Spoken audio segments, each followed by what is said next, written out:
What is Titan Network? Gosh, I don't even think I could describe it in a single sentence. It's a network for sellers, by sellers. It's a lot of people coming together who just want to give. It's where you're going to learn everything you need and more.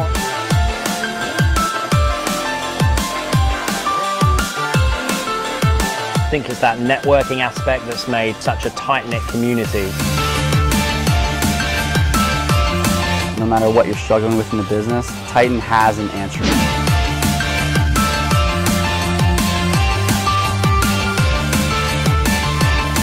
The best support in the industry. We're in the right place at the right time.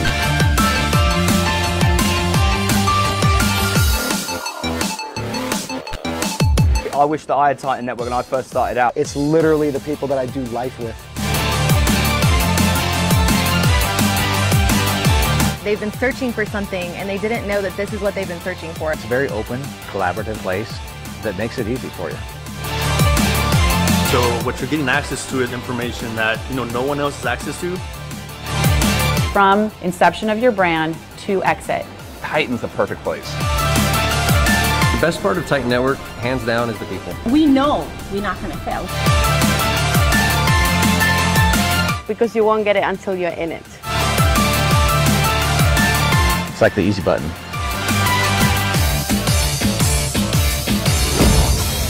I haven't met one person who's regretted it. My mind is just blown. Do it. It'll be the best decision you'll make.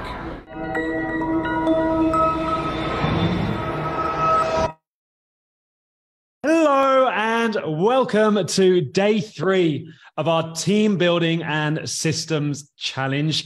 It is so good to see everyone rolling in. All of our Titan members, all of our guests here in the challenge who aren't part of Titan. We're really building momentum and I'm loving seeing all the engagement in the Facebook group. We also have some new faces on from our leaders and our mentors. So welcome back, Mark, Chris, Rich, Kata.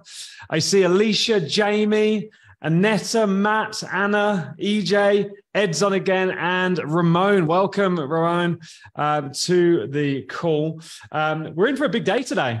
We're going to be shifting from taking our annual objectives, the plan that we then broke down into quarterly initiatives, monthly goals, and weekly tasks. And we're going to start shifting our focus to now we have a system for scale in our business.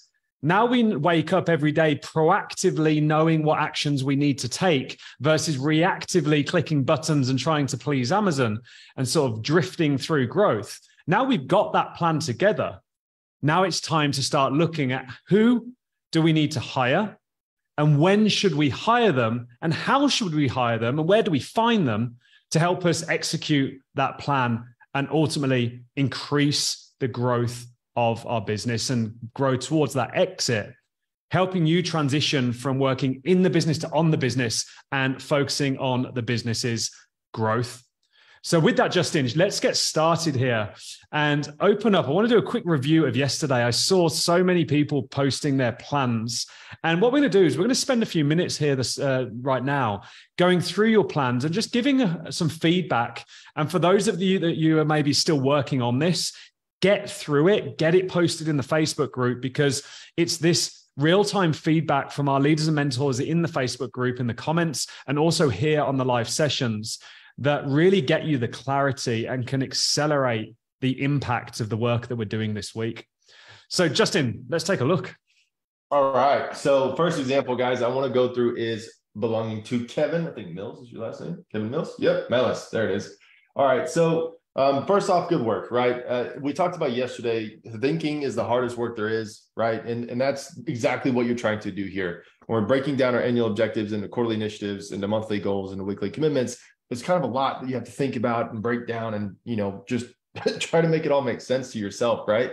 So I wanted to kind of go through what Kevin created here. I want to run through a few suggestions, and then hopefully that will help you guys that are still going through this to, figure out exactly how to break things down and why we're going to break them down that way.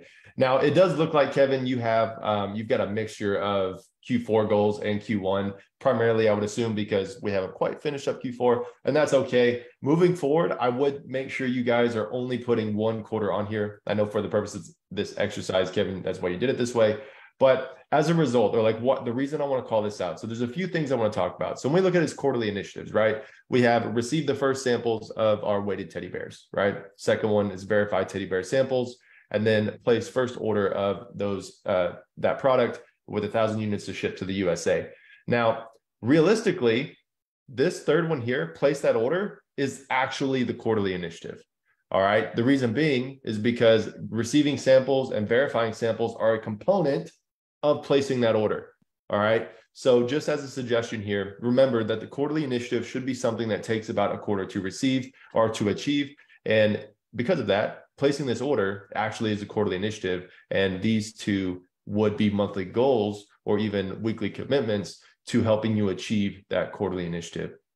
And if we kind of go through here and look at this, we see a few other things as well. So continue product research. So I saw from quite a few different of you that posted in the Facebook group.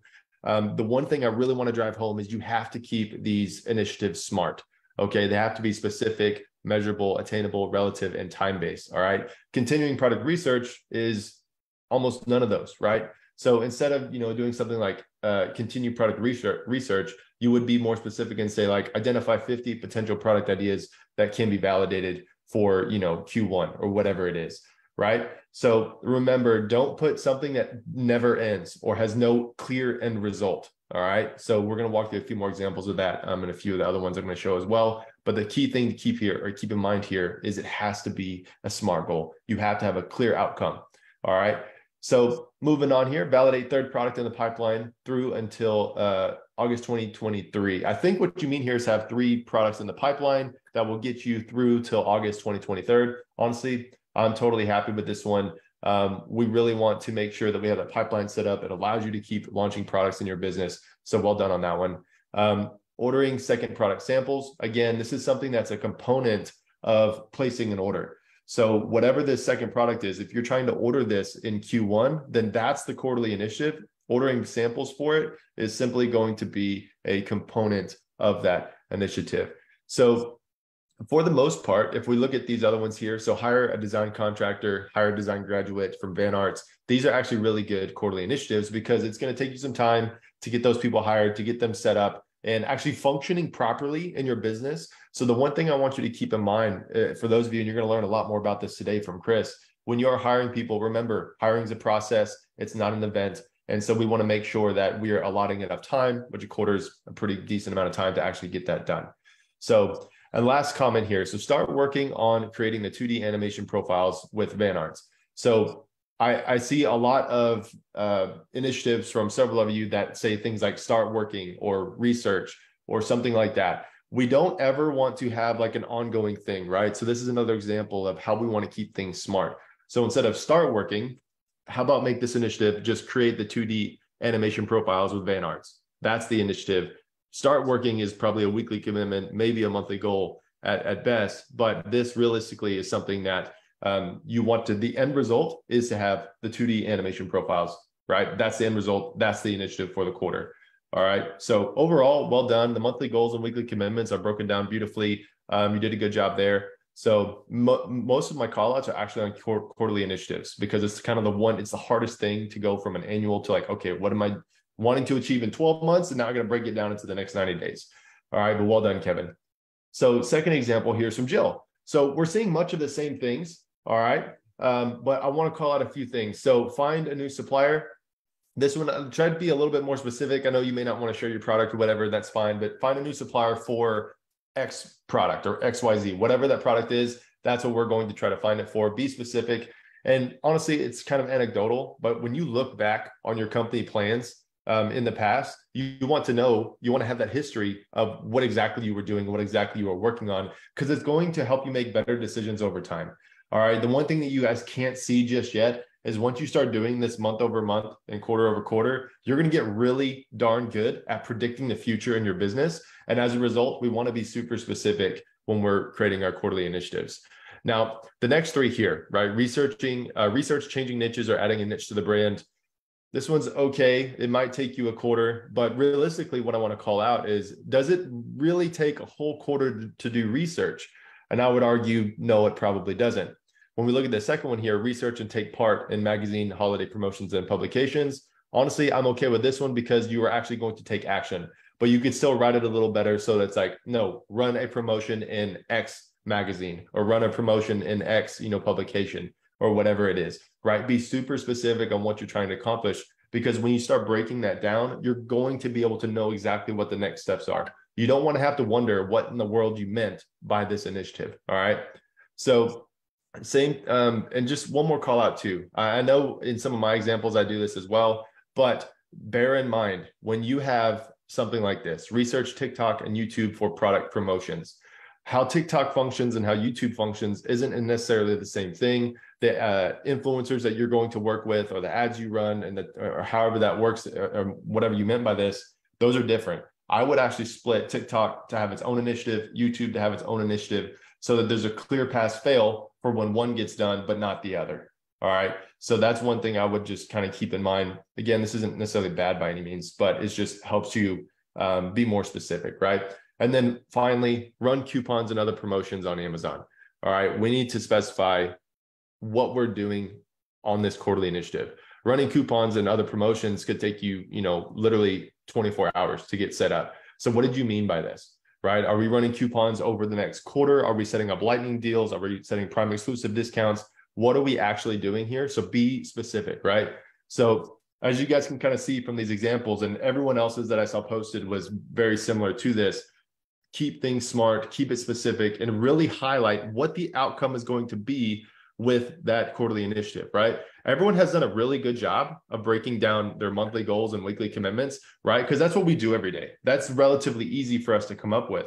But when we're trying to create like a path for the next 90 days, that's a bit more difficult. So really focus and practice on making these things more specific.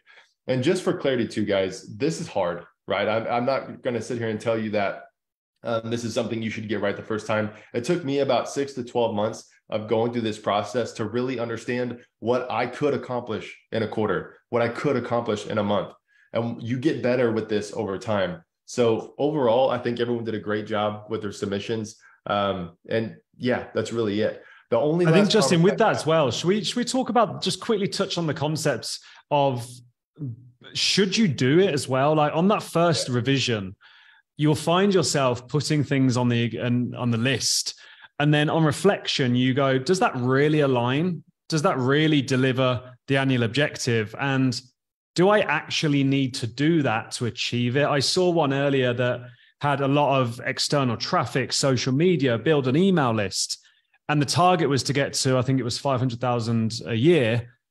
Do you really need to go and try and figure all those things out to get to 500,000 a year? Or do you need to launch 2 products and optimize your PPC, which you already know how to do? And you're just going to repeat what you've already achieved. You're going to repeat success versus trying to create some new success. I think one of the biggest mistakes entrepreneurs make is they're always looking for success in new areas, when often the fastest path to success is look back at what worked and do it again. And that's often the quickest way to achieve it. And I think that's a really important point here, because as we look through these plans, when you go over them again and you look at what you've written down, I bet there's 2 or 3 things on there that you don't actually need to do. What's the path of least resistance to achieve the goal? Exactly. And that's, like I said yesterday, guys, the goal is 80%. You want to be able to hitting 80% of your goals, right? Even in Kevin's example before, I think it might have been, no, it wasn't this one, but even still, right? You see Jill's name is next to every single one of these initiatives for the quarter. That's a lot of work for Jill to have to accomplish. If you're not able to actually do all of these things and get all of these things done, and let's say your success rate or your completion rate for these is, 40, 50%, you need to absorb that and learn that, okay, I've done too much. And when you have to start saying no to initiatives, which feels like you're literally hurting your company by not doing something, when you have to start saying no to those things, it really brings forward what Dan just said about, okay, what has the highest impact on my business right now? What can I do right now to make everything else unnecessary, right? And that's why, you know, we put so much emphasis on the 5 core pillars, because that's literally like the least amount of work you can do to have the greatest impact, right? But it's a really good shout out. For sure. That being said, do we want to dive into today? We do, but before we do, I just want to go ahead and pause for a second and get some feedback in the chat box. How did you guys find going through the process yesterday and starting to think about what your plan is, how you're going to achieve that annual objective? I saw comments in the Facebook group along the lines of, this looked easy, but when I came to actually do the thinking was hard.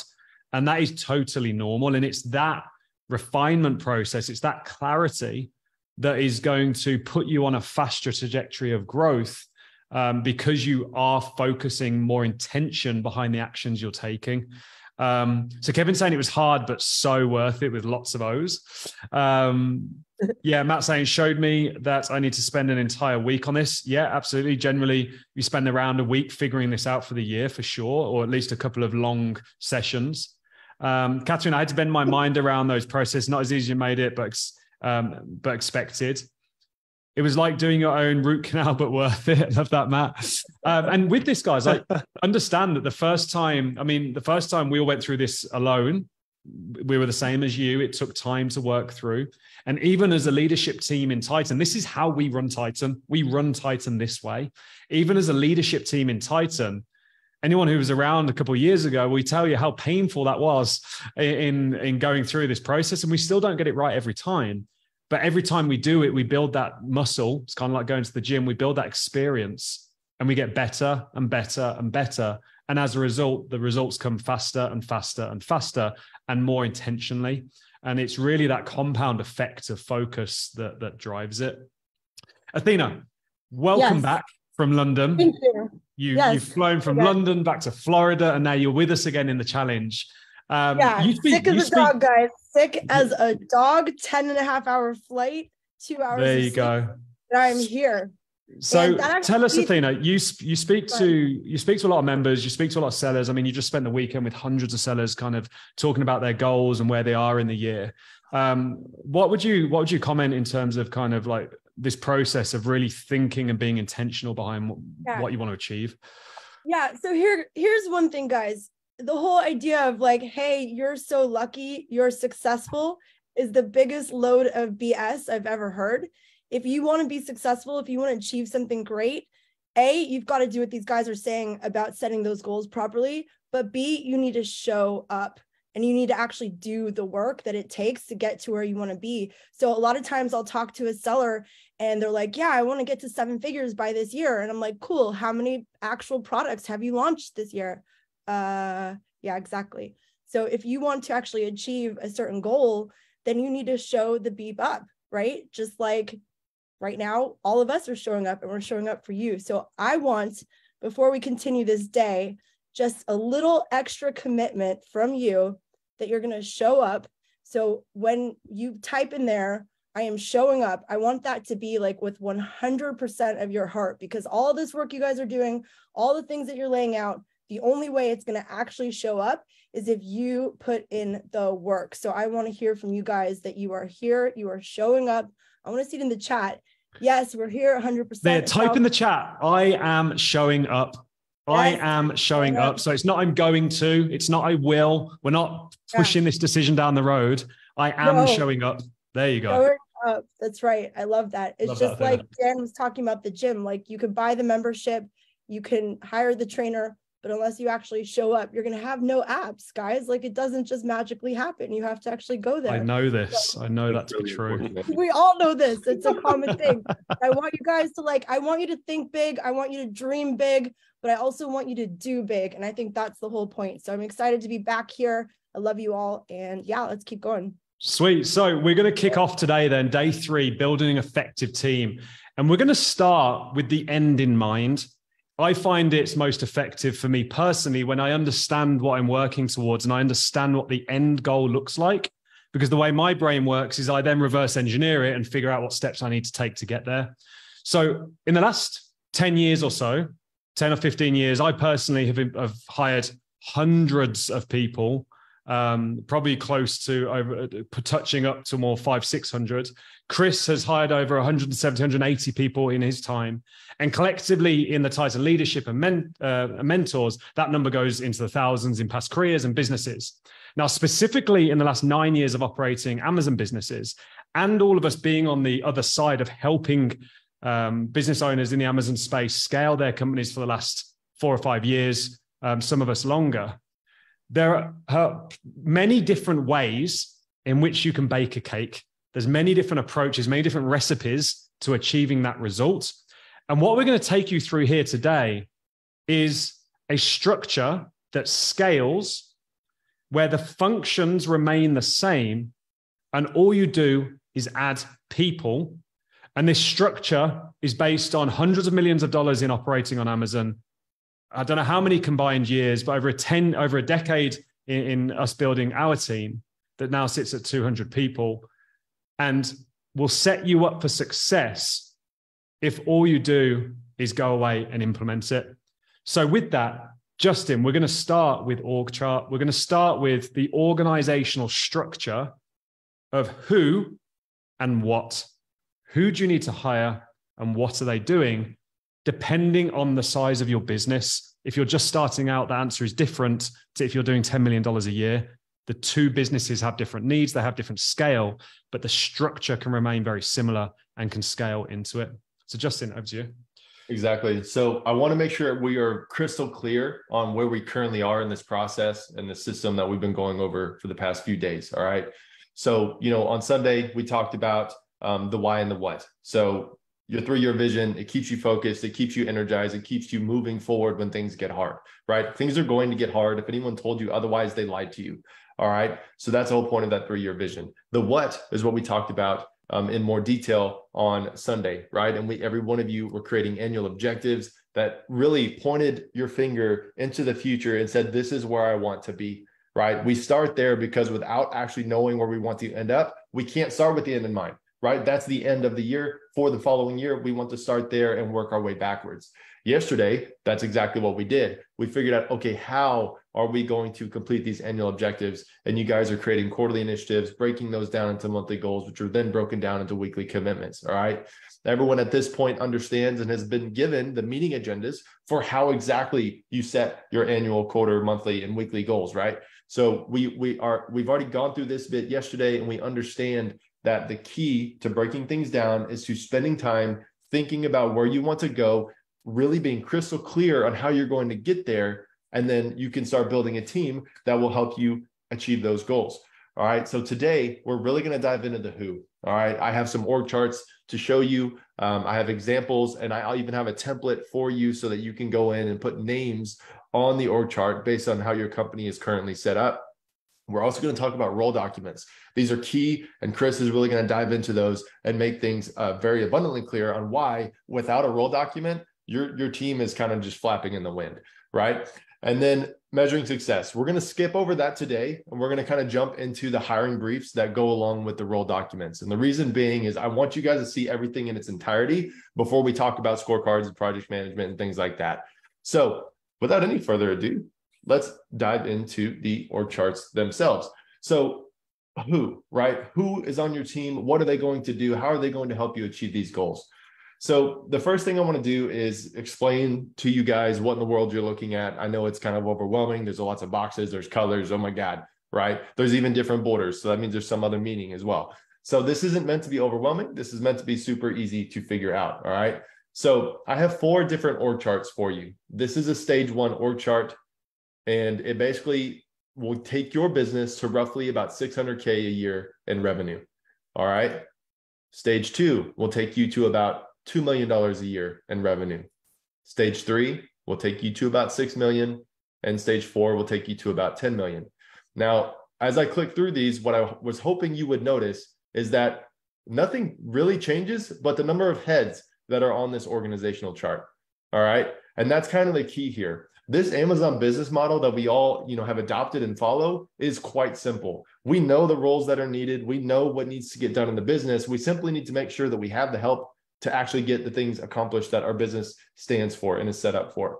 Okay. So let me explain how this is set up really quick so you can follow along. So these little people icons, right? These little gold people with the black border. This is a paid team member. They could be contractors, they could be part-time, they could be full-time, doesn't matter. You pay them, they show up on this org chart in this particular fashion. Now, it is worth noting one-off contractors, such as like photographers or a copywriter that you use, twice a year. Those people are not represented on this org chart because realistically, they don't have a role. You're just having them fill in a function occasionally. All right. The next thing to notice is that everything with a solid border, all right, everything with a solid border is a role. All right. In other words, a person could fulfill that role, right? And typically fulfills that role. Okay. And then the last thing here is the function. So this org chart's slightly different than something you may be used to in that we are also including the primary functions of each role. And the reason we did this is to hopefully make it much more clear as to what each of these things stand for. If I told you that you need to hire a platform manager, like what in the world does that mean? Right? So I wanted to make sure that we included the functions as part of this. So before I break this down further and show you exactly what is on here, we have also included just people, right? So if you're used to that traditional org chart and, how many heads do I have in the business? We have that as well for each of the stages. So stage 1 is just basically you and one other person, right? Stage 2, you plus 3 others. Stage 3, you plus however many that is, 6 others, including the bookkeeper. And then stage 4, even more people. Now, what I want to call out, this bookkeeper that you see here, there's a person icon on it, and this person exists even in stage 1. And the reason being is general best practice is you should not be doing your own bookkeeping. I know the vast majority of sellers don't do any bookkeeping whatsoever. And it is probably one of the number one things that is going to hold you back. If you cannot know what your revenue is, what your cost of goods sold are, what your gross profit margin is, what your contribution margin is, if you don't know those things, how in the world are you going to work to improve them? You just won't. All right. So this role, it kind of sits away from everything else because technically they don't work in your business, but it's that important that I wanted to include it on this org chart. Okay. So let me break this down so that we're clear on what we're looking at and why it's set up this way. So at the tippy top is you, right? You're the CEO of your company and you own this thing, and that's awesome, right? Everyone else is going to fall under you. Now, as a CEO, your main roles are your primary roles are going to be, creating the brand and setting the vision for that brand, right? This is something only really you can do, right? You can't delegate this to somebody else at this stage, right? Even, Fortune 500 companies, the CEO is the one who's actually doing this, right? So beneath that, you have your COO or your integrator, depending on what you want to call it. I like integrator. I think it sounds cooler, but that's just me. All right. So your integrator, this role basically creates somewhat of a buffer between the CEO and everything else. They take the CEO's brand and vision and turn it into actions. All right. With the help of the CEO. The CEO is not passive in this regard, but the integrator is the one helping tie all the pieces together and making sure that the vision and the brand that the CEO wants to create is actually happening. All right. And then you also have your operations manager. You have your brand manager and you have your marketing manager. All of these icons or squares, rectangles, whatever we're calling them here, all of these things that are in black are department heads or C-suite level employees. All right. So your CEO and your COO, these would be C-suite levels, right? So CEO, COO, CFO, CTO, blah, blah, blah, and so on and so forth, right? This is C-suite level, right? These are like the highest paid people in your organization and the people with the absolute most responsibility. Now, your department heads for operations, brand management, and marketing, they are going to be managing multiple processes and multiple team members at some point, or that's the idea, right? At some point, they will most likely be hiring people to fill one of these solid gold boxes here at the bottom, all right? So as we drop down, you're going to see specific roles for specific parts of the Amazon business model, okay? So you have customer service or customer experience, right? Which includes things like customer service, review management, basically any interaction that a customer has with your company, your customer experience manager handles it, right? Platform management, okay? This is gonna be reimbursements, setting up or creating Amazon cases, monitoring your account health, make sure your listings are, safe and not, taken down and things like that, right? This person is managing your actual Amazon selling account, right? Your inventory manager, right? Inventory forecasting, inventory planning, shipping and logistics. So supply chain, for lack of a better word, right, is going to kind of fall under this. SKU performance specialist. So for those of you that aren't part of the Titan network, you may not be terribly familiar with what SKU optimization is, but basically that entire third pillar is run by this individual, right? They're running data analysis, they're running the product performance audit, they're making sure that your listing copy, your listing images, and your listings overall on Amazon are set up to have the most amount of sessions, the best conversion rate, and the highest amount of sales. This is one of the most important roles in your business. All right? Just a bit, I think, Justin, just a quick plug here, because we kind of released it a couple of weeks ago, but I'm not sure if all members saw it. Justin released brand new SKU optimization training last week inside of the network. It's a full step-by-step program on how to do this role, how to get the most out of what you've already got through proper measurement and deciding where to focus action based on what the data is telling you. Instead of trying to pull all the levers, let's work smart rather than hard and pull the levers that are going to drive growth. So for our Titan members, go into the Titan Foundation series. It's in there as SKU optimization, I believe, Justin. Yep. And there's a brand new system in there for this that teaches you the daily, weekly, monthly, quarterly responsibilities of this function that's going to drive growth in your existing SKUs and your existing product catalog. So just a big plug there. I want all my Titan members, once we get done with this challenge, to head there next week and go through it yourself and build that into your kind of weekly process. Yeah, 100%. Once you are after the SKU performance specialist, right, all under brand management, we have our PPC manager. Again, a huge role in your company. Now, we all know that Amazon has changed a lot in the recent years. You can't do rebates. You can't do these big, audacious launch campaigns where we're giving a bunch of stuff away for free in order to get reviews, right? That has long been dead. So your PPC manager is responsible for a lot more than just, managing your campaigns, once a week or once a month or whatever. They're also responsible for launching with the help of the SKU optimizer or the SKU performance specialist and the brand manager, right? The PPC manager does a lot in your business. So again, super important role. You also have your product developer. All right. This person is responsible for making sure that your company is coming out with new products with the guidance from you as a CEO and with the help of the integrator to make sure that it is all aligned. Okay. Again, everything under this brand management umbrella is incredibly important for your typical Amazon business, right? This is what most people think about whenever they're running an Amazon company, right? And then you also have your sourcing agent, right? And this might be someone internal or it might be external, but someone has to manage sourcing. Someone has to communicate with factories, find factories, etc. Now, last department here is our marketing manager. And you notice there's some things grayed out and I'll explain why. So you have social media and influencers, right? This is one component of external marketing, right? You have email marketing, pretty straightforward. It's email. It's also going to be things like SMS and ManyChat or Messenger, whatever you want to call it, right? And then let me just toggle over here so it's actually not grayed out. You can see the paid media manager, right? This is literally paid external traffic to Amazon or wherever you're sending that traffic to, all right? Google ads, Facebook ads, TikTok, Spark ads, those things, right? This in its entirety is what the vast majority of Amazon businesses look like in terms of the roles on here. There are 16 different roles on this org chart. We have role documents written for every single one of these roles. And you're going to learn what a role document is from Chris, along with how to write one here in a little bit. All right. So the main thing I really want to call out, and now that we kind of understand what this is, what it looks like, what I want you to start thinking about is who's currently in your organization based upon the stage of business that you're in. If you're in stage one, it is incredibly common for you to have maybe one person. And that one person might simply be a VA. It could be someone who's a part-time employee, but who is currently on your organization? So do me a huge favor in the chat. And for those of you that are kind of at this stage one level, tell me how many people are on your team. So if you're doing less than $600,000 a year in revenue, how many people do you actually have on your team right now? So Matt says 4, Catherine says 2, Michael's 1, Vanessa has 1, Jake 1.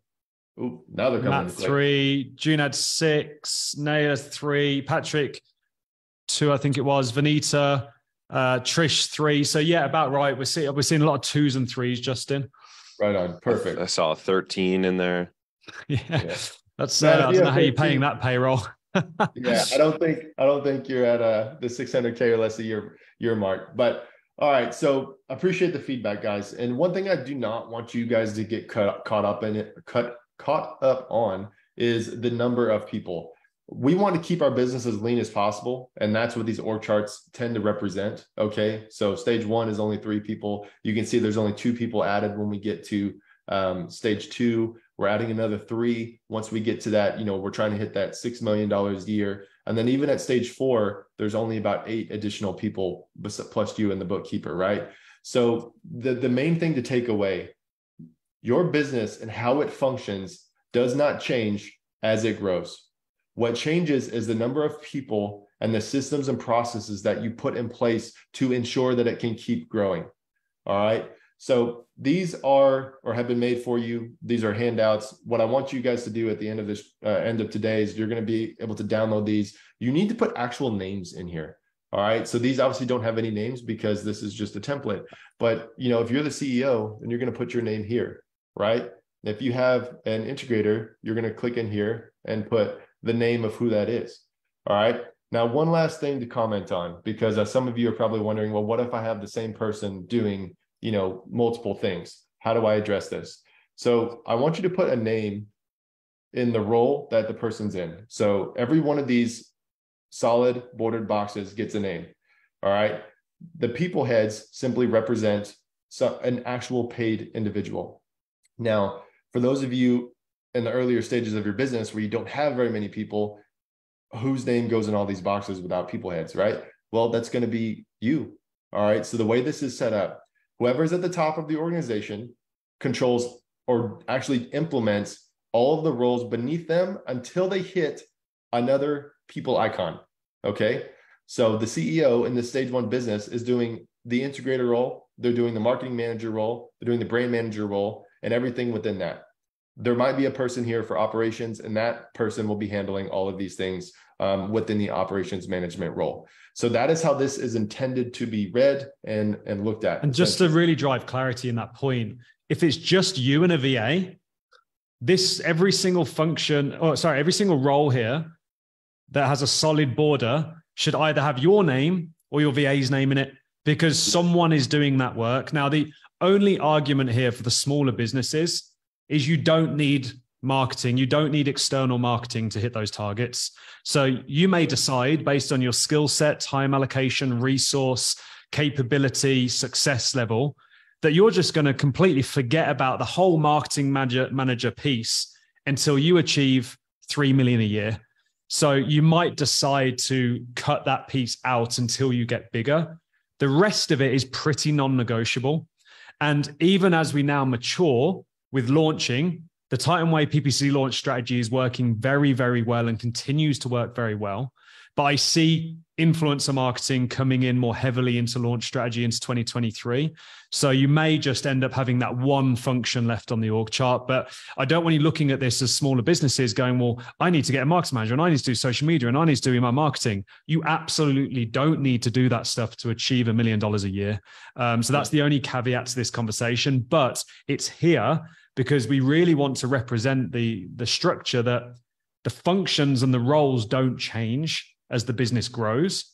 It's just who's fulfilling those roles and who's executing those functions that change. And as Justin said in the beginning, if that's you and 2 team members, then this entire org chart will have your name all over it, depending on who's doing what.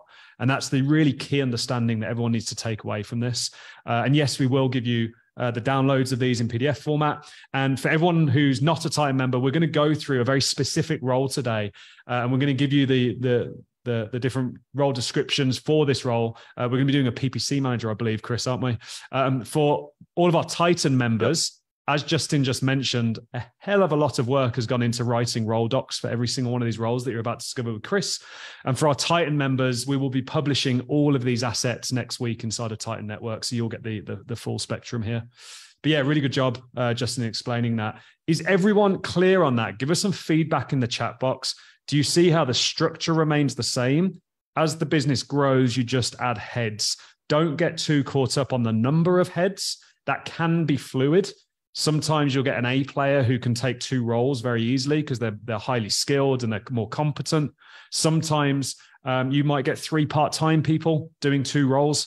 Sometimes that's more efficient because you want a mix of the skill set. You can be fluid, but this is based on our experience. And you guys just confirmed it when we asked you how many heads you've got, that the typical business would look to have? And also a great question that came up in the chat box is in relation to your contribution margin, your profit in the business, what allocation on a budget level gets spent on payroll? So that's another metric that you can work in. You can speak to your accountant, your bookkeeper, once you've got clean, accurate books. What percentage of my contribution margin or below that line should I be spending on people? And that's a great measure to decide, can you afford to employ the next person? Or one thing I've always been a big fan of is because I have a clear plan in front of me and I'm confident in the execution of it, because I've always been surrounded by people ahead of me that can show me how to execute it, I'll often invest into that growth. So I'll often hire ahead of the growth to speed up the growth process. So whilst the business might technically not have the profit to hire a full-time role, I'll hire the part-time role to expand capacity, grow the business, and then expand into the full-time role and kind of constantly lean forward. All right, Dan, as your business partner, I can totally concur that this is true. This is definitely true. Very, very true. What is it they say on the Thunder Mountain rail thing at Disneyland? Hold on to your hats and glasses, kids, because here's the wildest ride in the wilderness. That's kind of like working with Dan. Yeah, sweet. I love that. So I just want to pause here quickly. Any questions before we move on? Or Justin, anything else you want to cover here on the org chart before we push on with this? I just want to make sure that everyone's super clear on this. Yeah, I mean, I think just the last thing, I was just typing an answer to a question. Now I forgot what that last thing was. Well, I lost it. But no worries. If you come back to you, then come across. Guys, any other questions? Or tell you what, type clear in the chat box for me. Let us know you're following. Let us know you're really understanding this, and we'll push forward into the next step. So Mike's saying clear. There you go. And again, guys, I'm going to give you all of these org charts. You're going to get the version with the people plus the roles, and you're also going to get the ones with just the people. And then in both of these, what I want you to do is edit the names, right? Leave the role name, but put the name below or next to, however you decide to do this. These are done in Google Drawings. So all you have to do is double click into it, make a copy of it first, obviously, and then double click into it and put the name for each of the roles for you. Oh, that was the last thing I wanted to talk about. So this is super, super important because this ties back into the quarterly initiatives that you guys were creating. Remember that if your business is going to grow, it's going to have the same roles, just different numbers of people, right? So as you are creating quarterly initiatives, as you are executing those monthly goals and weekly commitments, start gearing your mind away from how to do it and instead to how to delegate it. That mind shift will take you from doing a thing to creating a process for that thing. Once you've created that process, handing it off to somebody else is 10,000 times easier. Okay. So as you're looking at your org chart in your business, and if there's a role that you really want to get rid of, create a system for that role and then give it to whoever you hire for that particular role.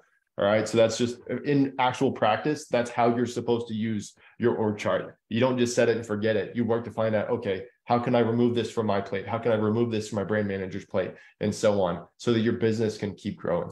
But all right, last comment from me on that. Okay, so Chris. Sorry, just really fast. Did you cover this yesterday? Because I was missing, but like when they need to actually do this, because I know there's sometimes that point where they're not really set up yet to hire that next person. Is that something that you already covered or are you about to cover? So yeah, so Chris is going to dive into that today. So cool. Go back a little bit here. So we talked about the org chart, right? And now we can start getting into the roles and we can start getting into the hiring briefs. And one thing you guys do have to start thinking about is obviously the number one question people have is, well, when can I hire someone? The bigger question is, how can I afford to hire someone? And then kind of what is the balance between that, right? Because in most cases, especially for myself, I struggled to hire people, not because I didn't need to, but because I had a very hard time letting go of the things that I was good at. And even the things that I didn't understand, I had a hard time hiring for that because I didn't understand it. And I got burned by literally like 4 different PPC managers that were employed and also PPC agencies as well, because I failed to do what Chris is about to line up for you. So that's definitely gonna be part of the conversation. If there's no other questions, I think we dive in. Chris, you good? Let's rock and roll. All right, I'll stop sharing. You take it from here. Okay, cool. Before I screen share and get into these slides, if anybody has this on their Chrome tab in the background or they're on their phone, the next 30 minutes are going to be super dense. We literally crammed like an hour and a half of content into 30 minutes. And not only is it dense, but if you pay attention and if you interact, it can change your entire life. And that's a promise. This happened to me when I implemented what I did, what I'm about to show you guys, and what me and Justin and Dan are going to interact with you guys about. It changed my entire life because of a single hire that I made. And some people on this call know exactly who I'm talking about. I know exactly who you're on about. You know that guy is a legend. Yeah. A legend. Changed my whole life, changed my whole trajectory. So if this is on in the background, put it in the foreground and pay close attention, because it won't work if you don't interact. This is going to be a highly interactive section here. All right, so I'm going to share my screen. I'm just going to need you guys to just confirm that you can see that. The good news, Chris, is you've got that like sexy radio host voice, so they can totally follow along with you for the next 30 minutes. So you guys... I thought about going into ASMR, but might be too creepy for my taste. All right. So this next 30 minutes is going to be about how to hire your Amazon team. So all of the people that Justin just showed you in that amazing org chart, we're going to talk about how to find them, where to find them, and how to make sure that you find the best of the best for the price that you can afford. Does that sound good to everybody? Type something into the chat if you want to hire the best of the best at a price you can afford and guarantee that it's the right person. So we got a hell yes, we got a game on. Let's go. Yes, Chris, for sure. Let's roll. Nice. Okay. What ASMR is, or maybe don't. Okay. Yeah, Joe. I'll drop some links to you guys. DM me. Don't worry. Don't worry about that. Don't Google it right now. That's all I'm going to say. All right. So when it comes to hiring somebody, the leverage or the ROI on this is actually immeasurable. It can change your entire trajectory. You could be one hire away from your dream life, your dream business. And so the time that you spend on this process actually has a super high leverage, almost immeasurably high leverage impact on your growth, because one person can change everything about your business completely. So if you think of your business as a computer, there's the hardware of the computer and the software of the computer, right? The hardware of the computer is the people in your business. The software are the processes that you implement for those people to run. So I want to hear from you guys what you think is more important. Say you had to choose a business with okay people, but excellent processes, or okay processes, but excellent people. Who would choose which business? Just type in excellent processes or excellent people. And I want to get a feel for what you guys think. So everyone's saying people. I think Mark said we had one process. Steve said process, but yeah, I mean, you're at about 95% people. Good. All right. We got a smart crowd here. If I was to choose between two businesses, all else being the same, and I needed to choose excellent people or excellent processes, I would choose excellent people every time. People are the hardware. They're much, much more difficult to change. Once culture is like codified inside the company, it's very difficult to change, but processes you can always change. So that's why this is critical. And before focusing all your time on optimizing processes, you want to get the best possible people. And once you get to a certain point where you have enough people, your company starts to think as its own mind, its own brain. And Dan knows exactly what I'm talking about with this. You become like a group think, and there's collective problem solving instead of you having to do it all on your own. So I want to hear from you guys, how many people who has thought any one or multiple of these objections here. I will say and admit myself, I've had every single one of these, especially certain ones of these I've had really hard and have really held me back for years before I got over them. Some of them I'm still getting over. So I don't want my company to become the corporate bureaucracy I just escaped from. Okay, this kept me from running effective meetings for a long time because I didn't want to be the corporate guy that runs meetings and always has everyone show up to meetings. I don't want someone reporting to me. It's not worth the time it would take to train them. I can handle VAs, but I have no clue how to handle a real high leverage leader, an A player. I don't want the headache of having to manage other people, or I can't afford someone who can do what I can do. So first type yes if you've thought any of these. And then I want you guys to type in which one is really holding you back, because this is the thing that if you get over this one thing, it's going to unlock boundless success for you. And I'll tell you what mine was. So while you guys are typing it in, my issue was I can handle VAs, but I have no clue how to lead a leader. That one cost me endless pain and agony and stress because I kept hiring hands and I wasn't hiring minds. I wasn't hiring true leaders that could lead other people. And that's real freedom. So yeah, I want everyone to type into the chat what their blocker is and then note it down yourself. So freedom. Freedom for me personally is the reason that I started being an entrepreneur in the first place. Can anybody relate to that? I want you to type in the chat if you can relate to that. And freedom is the number one reason that I found entrepreneurs start businesses. And this is the thing that you think hiring is going to keep you from, but it actually is what creates it. Because you start your business, you start doing everything, you realize you have to learn so many skills and you suck at pretty much everything except for one thing. And then you end up trapped in your business and working double the amount of time that you were working before. But the way to free yourself from your business is through these two things: having a great team with great management applied to that team. That's what actually gives you the freedom that you originally wanted from this business in the first place.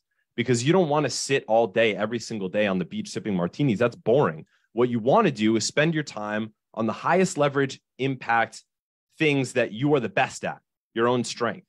And that's what a great team allows you to do. It allows you to do what you're best at, what you want to do, what you're great at, and it becomes more and more enjoyable and fulfilling to run your business. And also, as a side effect, you get more success from it as well. All right, so let's get into the actual mechanics of this. Who has heard this saying, who, not how?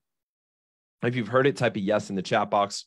I want to hear from you guys. Let me open the chat box. Okay, there we go. I'm seeing heck yes, yes. I believe yes. that's another Awesome. book as well. That's another book I've read. It is, yeah.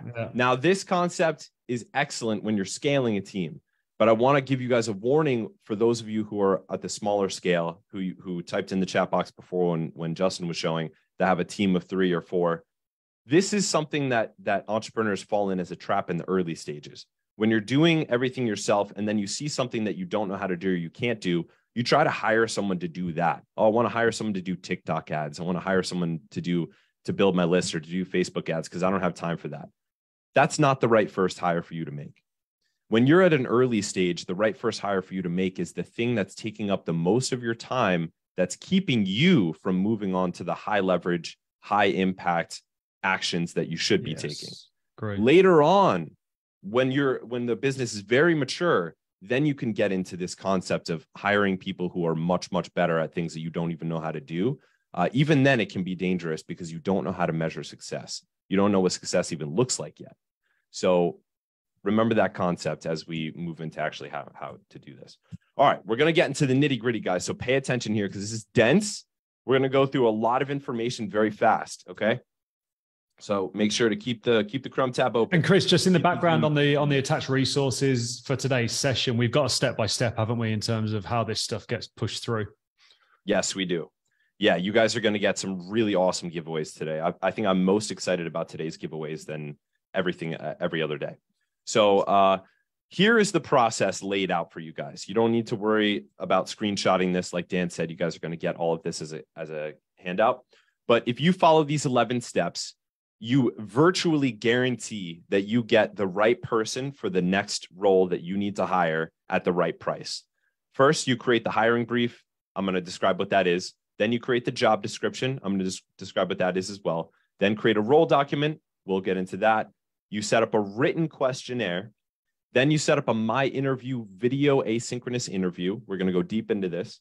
Then post the job on all your chosen platforms. And I'm going to tell you guys exactly which. Filter out unqualified applicants, add the applicants to a master tracker, shortlist the best of the best, interview the top 3, then send an offer letter to the very top candidate. If you follow this process, and we're going to go deep into each and every one of these steps right now, you virtually guarantee that you get the right person at the right price for the role that you need the most. And I'm going to show you guys exactly how to do it now. Here is what the tracking sheet looks like. And This is something that Titan members get access to. It tracks all of the roles that you have open and all of the applicants that are applying for the position. So here are the 3 major documents you need to prepare in order to ensure that you get the right person for the right price for the right role. The hiring brief, the role document, and the job pitch. And I'm going to show you guys exactly what each of those are. Here are the major platforms that we tend to find talent for this type of business and Amazon business specifically. Indeed, Upwork, FreeUp, Online Jobs, and LinkedIn. And I'll say the 3 most important ones would be Upwork, Indeed, and Online Jobs to a certain point. And then once you pass a certain stage, LinkedIn becomes very important. All right, let's get into the hiring brief. So the hiring brief is your action plan for finding the right person for the role. This is like if any of you guys have done marketing campaigns, before you start the campaign, you create an action plan. And that action plan tells you everything that you are going to do to make sure that that marketing campaign is a success.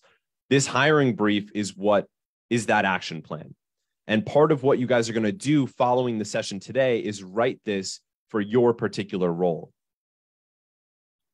And I'm going to show you guys exactly what this looks like in an example that we're going to send you following today's challenge content. So this is what a hiring brief looks like. You can see that it includes a lot of data.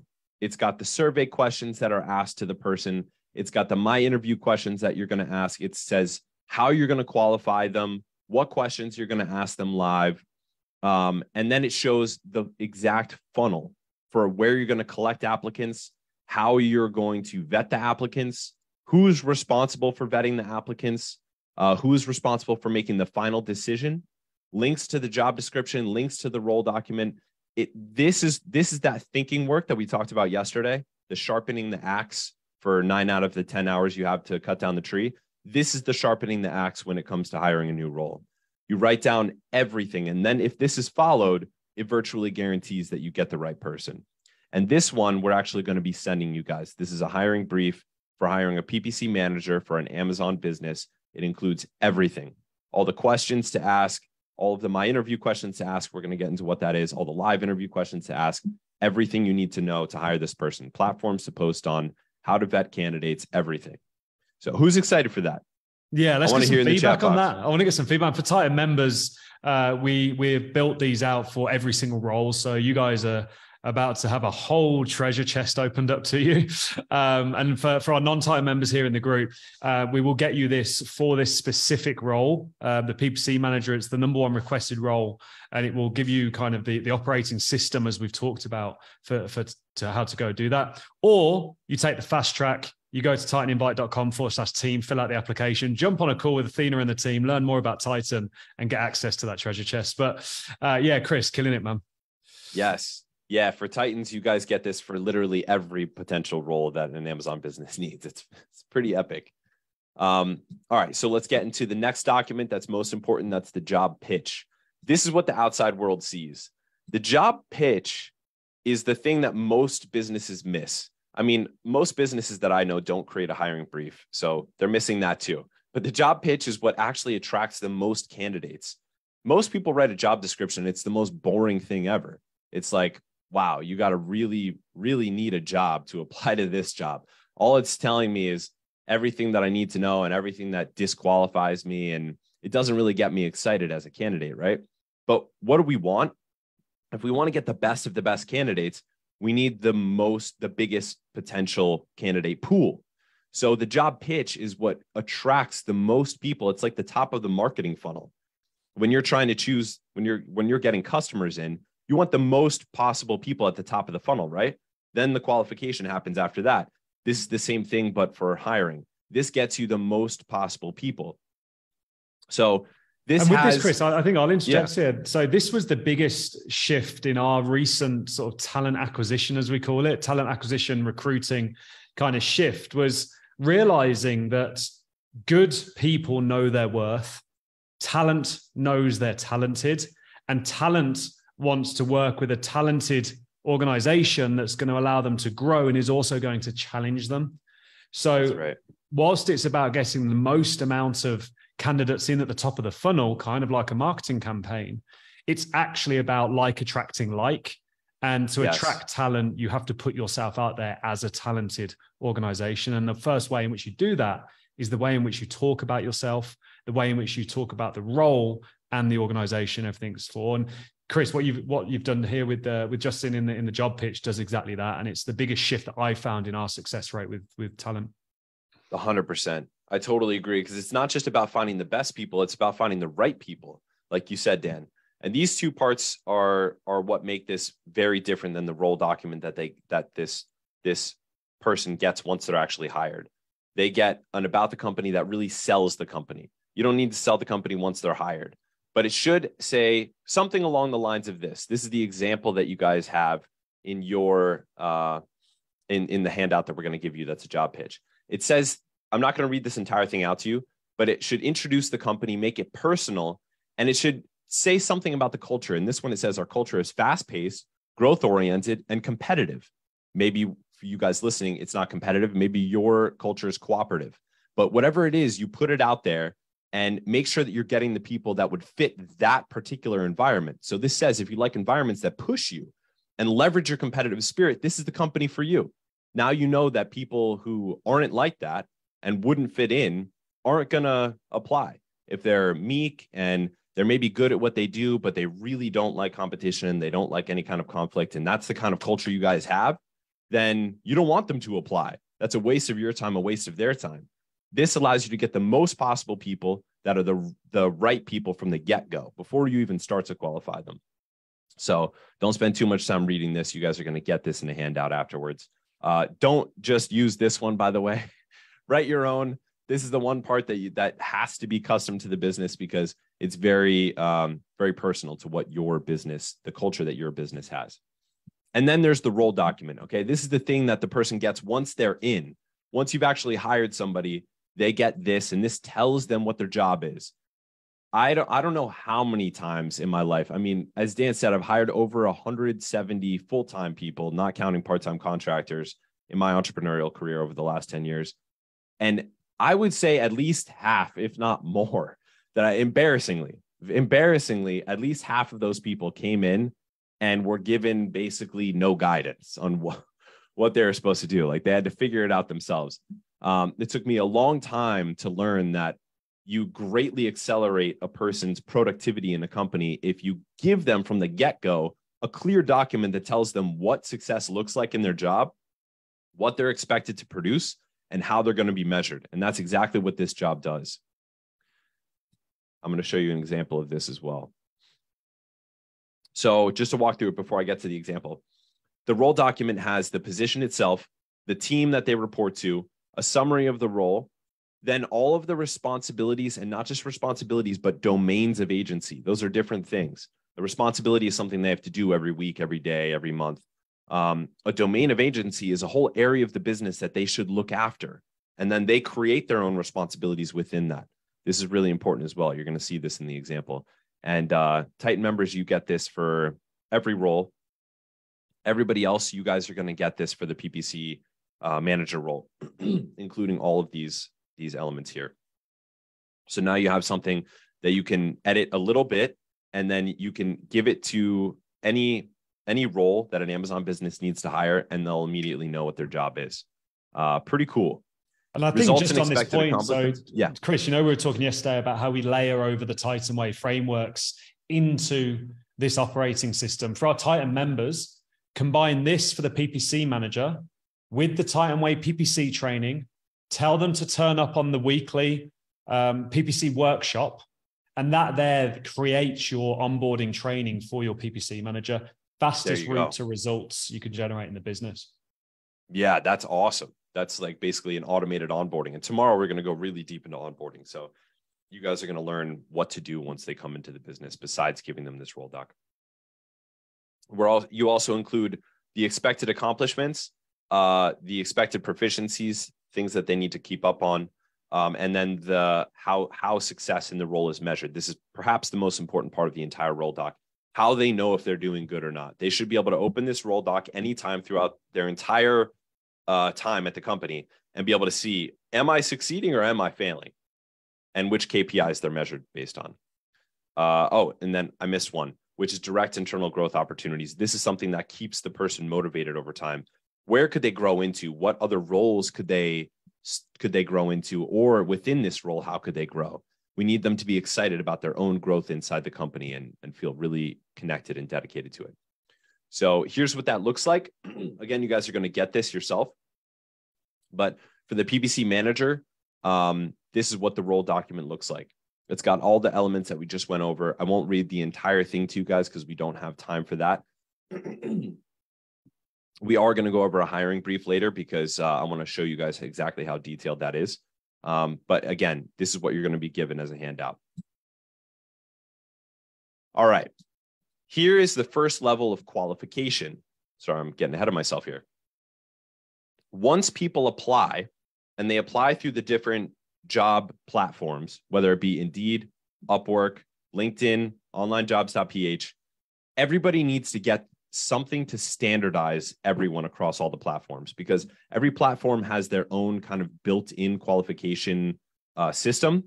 The written questionnaire is what standardizes your qualification of the people across all platforms. And this has to include quantitative things, meaning number-based, and qualitative things, meaning human, like spoken word things. And we're going to go over an example of this as well. I'm going to show you one for this role in particular with actual entries and actual applications, so you can see what this looks like in practice. The point of this is basically after the qualification stage of the platform itself, where you can just kind of delete people from the platform, the next major stage of qualification is this written survey. So now you could see that we already have three. We've got the first qualification, which is the job pitch itself. It's saying what the culture is, and it's keeping people from even applying in the first place if they're not a good fit. The second stage of qualification is the platform, whether it's Upwork or Indeed. You can go through and easily see based on their own profiles on the system whether or not they're applicable. This is the first major custom stage of qualification, but the third total stage of qualification, which is the written questionnaire. And this allows you, again, to automatically filter out unqualified candidates because you have some portion of this that is quantitative. So an example of that is how many years of Amazon PPC experience you have, or how many months of Amazon PPC experience you have, or how many ad dollars have you managed monthly at max? What's your monthly maximum ad budget? Things like this, you can just literally, the way that we track this is through a Google form. You send the same link to everybody, and then all of the entries go into a sheet like this.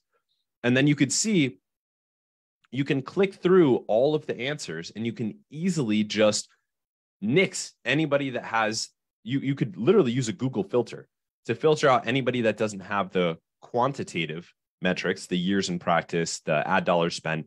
And then you can go through and read the questions to determine who is most qualified. So that's really powerful. By the time you're done with this, you actually have candidates that are already qualified. And now we get into the next, there's literally 3 more stages after this. This is why I'm telling you guys, you're basically guaranteeing that you get someone who's super highly qualified for the right price. You get some love in the chat box here, Chris. Vanessa's saying, trust me, my HR professors in college were not as good as Chris. Joe saying this is brilliant. Vanessa saying this is so good. Jose saying this is an applicable MBA. Good job, man. Right on, right on. I'm glad you guys are following. So, all right, if you guys like that, wait till we get to this one. This one's Ninja. For those of you guys that have already heard of this, you know what I'm talking about.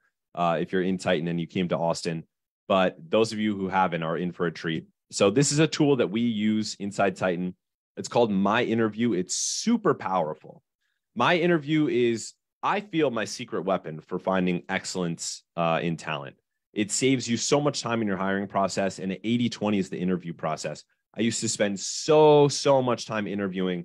Now I literally only interview people who I already know are guaranteed to be the best in the role, and I'm killing myself to determine, which of the 3 excellent candidates I want to choose. I'm already at that stage by the time I interview these days. It basically is a asynchronous video interview. I'm going to show you what it looks like. You can check it out after this. Don't click off right now because, again, we're in super dense content mode. But what this does is it shows you, you input questions that you want the candidate to answer. And then when they click the link, it opens a camera and starts asking them. They can't redo. They have no time to prepare. It's exactly like a live interview. And you get them candidly answering questions exactly the same way that they would if you were there on a live interview with them. But you don't have to sit there or schedule on your calendar these interviews. You literally can click through them, and it saves you an enormous amount of time because you can actually click through the questions that you had them answer and go back and forth between them, you know, fast forward, rewind, watch the parts that are most important. And this gives you a power that you don't have otherwise, because you can see how the person presents themselves. You could see a CV, you could see a written questionnaire, you could like somebody on paper, but then it's so clear once you see them on camera and that you see how they express themselves that they're definitely not a fit. They might be just too negative, or they really can't express themselves in a role that should be highly communicative. This allows you to get through that without doing an interview. It's super, super powerful. And these questions for the My Interview are included in the handouts that we're giving you guys at the end of this. Okay. Who's excited about that? I see some love in the chat box. Nice. Yeah, we're getting so smart. Brilliant. Love it. Wow. Hours back in your week. Yeah, absolutely. This stuff's game changing. Right on. Okay, cool. I'm glad you guys are loving this. So after this, you should be, like I said before, at the stage where you now have a number anywhere between 2 and 5 candidates that you already know without a shadow of a doubt are great for this role. And if you could, you would hire all of them.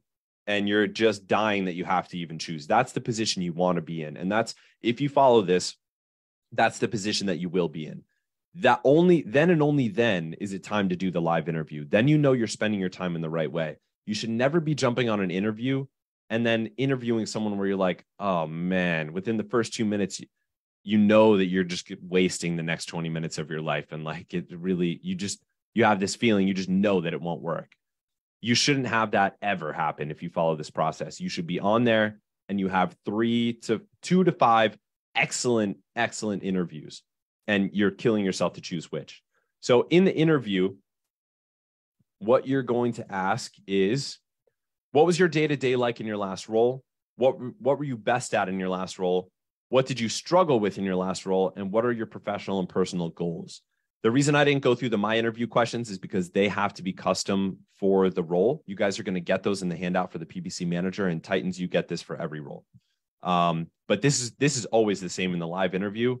You don't need to, you've gotten all the technical information. You've got all the information about their skills. You've got all the information about the role and the character traits themselves. These are the only questions you need to ask, are big open-ended questions that get them to talk, because then you understand a deeper element of their character trait and how they would fit in the culture. Is that Harry Styles there in your video? That is. That happens to be Harry Styles. We didn't interview Harry Styles. He wasn't applying for a PPC manager position, if anybody is curious. Yes, Alicia, that was for you. And then this is an important one. Why are you interested in working in this company? That will let you know how much they actually care about working for your company, how much that job pitch connected with them on an emotional level. And the emotional level is matters a lot, even more than the skills, even more than the experience. I have a little anecdote for you guys on that. And then finally, the last stage, sometimes I do this, sometimes I don't, but for super high level leadership positions, this is actually really powerful, is a reference interview. This is a post live interview, not necessary, but optional. If this is like going to be your right-hand man, this is like a COO or a CEO that you're trying to hire, interviewing references is good because it allows you to filter out really talented. We actually just got this basically. question, Chris, in the questions, like, is this the same process that we should run through when hiring, say, an integrator or a COO, a high level? And the answer is absolutely yes. You just add this reference interview on the back end, yeah? Yeah, exactly. Yep. And the higher the level of position, I mean, you should be thorough no matter what, because like we said earlier, the people are the hardware of the business. They're the wires. They're the like circuit board of the business. It's really difficult to swap that out. So doing it right the first time saves you 10 or 100 times the headache down the line than botching it or not spending much time on it. But this is really powerful for leaders. So all you have to ask is, how did you work with this person? And then let them speak. What were they great at? Let them talk again. Just let them talk. And then what could they have improved? And that's not a typo. That question is on there twice because people don't like to speak negatively of other people. Every time I ask this question in a reference interview, I don't get a straight answer until I ask 2 or 3 or 4 times. And I have to say something like, you know, I'm not going to hold this against the person. Everyone has room to improve in one way. This is just part of our hiring process. Like, please be open. And it takes a lot to get this out. But this is perhaps the most important question, because this is where someone will finally feel like they can say the thing that was on their mind that they never said to the person. You could find out, well, their English wasn't as good as they thought their English was. You know, things like that. That's the type of stuff that comes out here, which is okay. And then what you do is you fill those candidates into this master hiring doc, and you review all of them, and you can assess and leave notes and make your final decision. This is what it looks like when it's all filled up. You could see, I mean, this is a real one. You can see there are tons of candidates in here. And this is what Titan runs. You know, Titan Ignite has over 300 full-time now, Dan, right? Something like that. Yeah, well, just touching 200, and then obviously a lot of support. And yeah, so 200 now across Titan as an organization, and all our operations teams and everything that's going in on our brand management side as well. And then a number of support kind of contractors and stuff as well.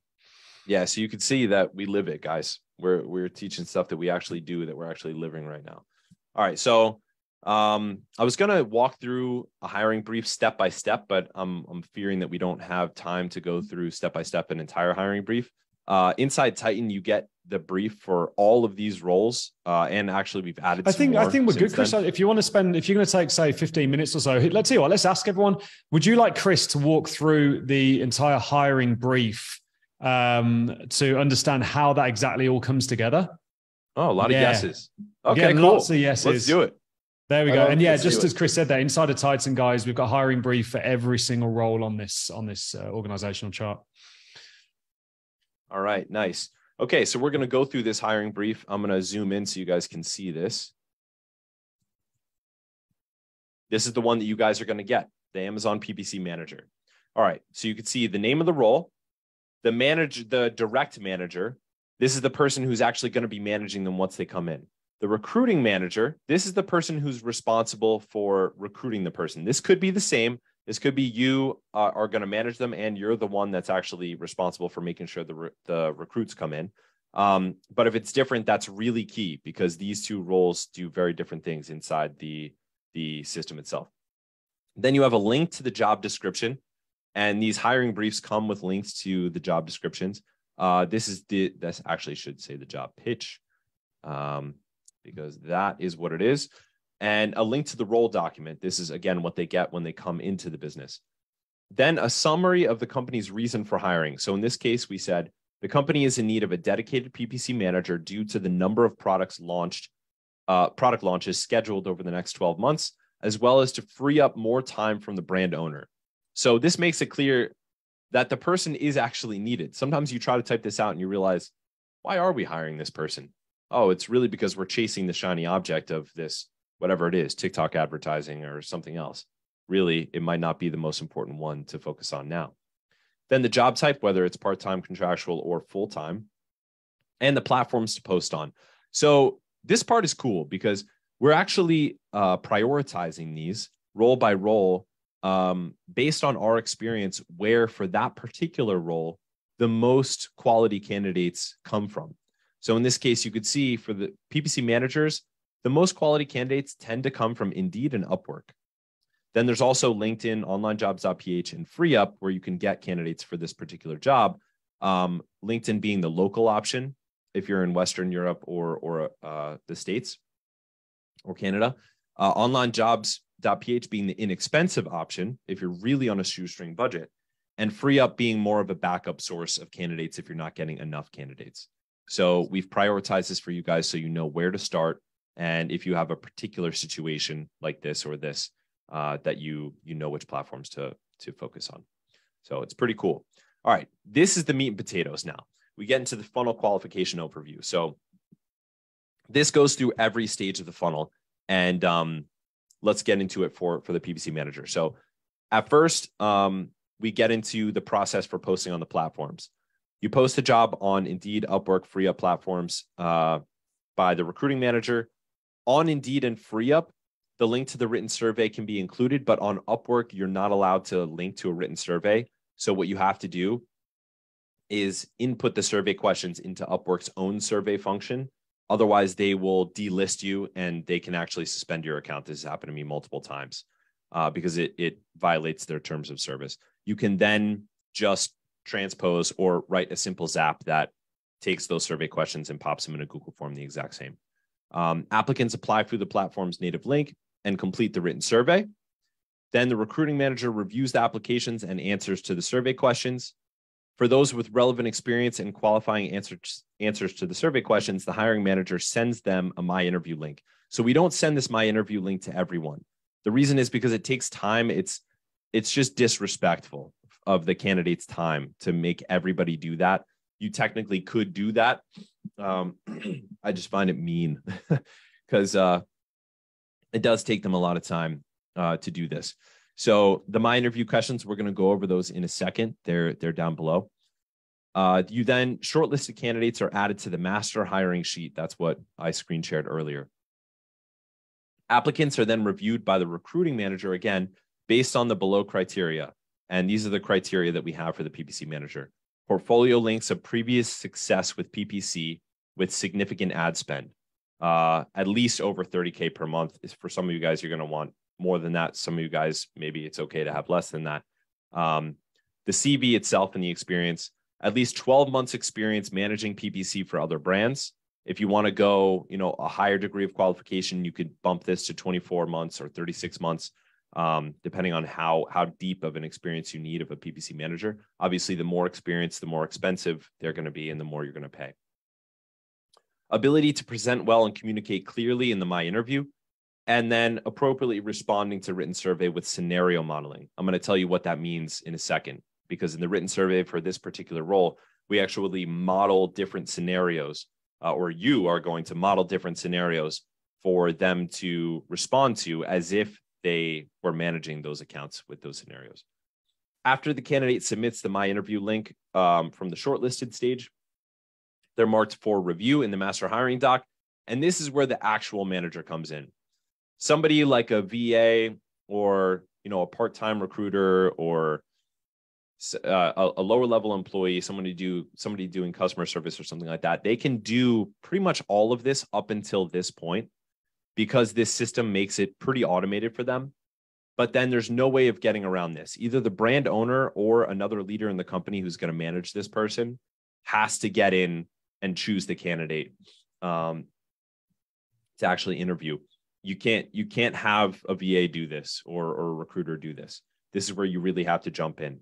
So everything up until here, you don't need to run if you have other people on your team, but this part forward, you need to run or another high-level leader in your company needs to run. The direct manager reviews the final candidates. The direct manager shortlists the top 3 based on everything that we discussed before, the written interview, their CV, the My Interview video interview link. And then the direct manager is who schedules the live interviews with each of the 3. Now, this could be anywhere from 2 to 5. Sometimes there's just 2, and that's fine. Because like I said, by this time, those 2, you're going to wish you could hire both. You're going to wish you had the budget to hire both people at once because they're already highly qualified. The direct manager then conducts reference interviews with previous employers if necessary. Again, this is an optional one. And then finally, the last part of the hiring funnel, the direct manager selects the top candidate and sends an offer letter. An offer letter, this is something that we haven't included. It's something that we could add in the future, actually. But it's just a 1-page, simple summary of the role before sending any kind of contract or anything like that. It's very simple. And it also, if you're short on, budget or time, this can be used as a contract because legally an email agreeing to certain terms is viewed as a contract in court, in the States at least. So let's get into the nitty gritty for this role, the survey questions. All right, this is what, again, remember, this is what goes into that Google form that then auto-populates in a Google Sheet so you can easily filter and review them. Full name, email, phone number. Then how many months experience do you have in Amazon PPC management? Now, again, we can go in the Google Sheet and the answers to this, we can literally filter out so we don't even see anybody who has less than 12 or maybe less than 24, less than 36 months, whatever we're looking for. How many months experience do you have in Amazon FBA? So again, maybe they have 12 months experience in Amazon PPC, but they have 7 years experience managing brands. So this is critical. What are at least 2 data points you look at to determine if your PPC campaigns are successful? The keywords, and then this is where we get into the scenario modeling. The keywords from your campaigns are generating lots of sales, but they have a high ACoS, 75%. What will you do to keep the same amount of sales, but lower the ACoS? Now you're really going to see the strategy that they have in their minds and the philosophy that they have. This isn't something that they can Google. They could get someone to help them with it, but this isn't something they could Google. This is where you're going to start to see, okay, what philosophy do they follow? How good are they really at PPC? How creative are they? How many different potential solutions can they come up with? The next one is a keyword. The keywords you have in your campaigns are not spending money and you're not generating any sales. What will you do to start generating sales? Okay, so a completely different PPC problem, totally unrelated to high ACoS or high spend. It's when you're not getting enough spend. And then finally, you have a decent amount of sales from your campaigns, $800 a week, and your ACoS is low, 25%. We want to scale the campaigns. So you need to increase the sales per week to 1,200 while keeping the ACoS at 25%. What will you do? So this is what gets you to really understand how good and how creative of a thinker and how experienced of a PPC manager these people are before you even get to the My Interview. And then we get to the My Interview question. So the first one is welcome to the application for the PPC manager at Brand. Introduce yourself and describe your reason for applying to join our team. Then describe your role, your last role as a PPC manager. What were your goals during the time in the role and what did your responsibilities entail? This one I find is maybe the most important one. This is what gets them to talk about what they were actually doing. And you start to see, okay, were they really critical at their last role or were they more of a support person to somebody else who was leading the strategy? Or were they really holding the entire company on their back? And that's the type of person that you do want. Describe your PPC philosophy. If you follow any thought leaders, courses, or specific frameworks, you could talk about them here as well. This gives you an understanding of how close their philosophy is to the Titan Way and how much of a gap there will be for you to get them into the Titan Way. But as Dan said, you can give them SOPs, give them trainings to easily onboard them if you're a Titan member. What are some of your areas for improvement? And then what are you the best at? Another way to say this one is, what is your superpower? And yeah, so that is the end of the hiring brief, guys. So there we go, guys. Give some feedback. Is that clear? Is that making sense? So your hiring brief, kind of think it like, you know, the project brief that we went through yesterday. The hiring brief is the project brief for hiring someone. it's how you're going to go and hire that role. That's exactly what it is, isn't it? This is how we're going to hire the role. And this is critical because everyone talks about hiring people and everyone goes, I need to go and hire a PPC manager. I want to hire a customer service manager. But then they don't plan how they're going to hire that person effectively and set that person up for success. And then when it doesn't work out, they blame that person for not being good enough, but they haven't been set up to be good enough to perform in the role because they don't know what the role is, or you didn't qualify them properly during hiring, so they were never right for the role to begin with. And it's really, again, taking the time to do the thinking ahead of the hire that sets you up for success in the role. Now, Chris, I've seen a few times this question come up, and I'm gonna address it. And it really covers kind of the org chart and who we're hiring. And it comes back to, and Justin, I know we've spoken about this before. Should we hire VAs? Should we hire locally?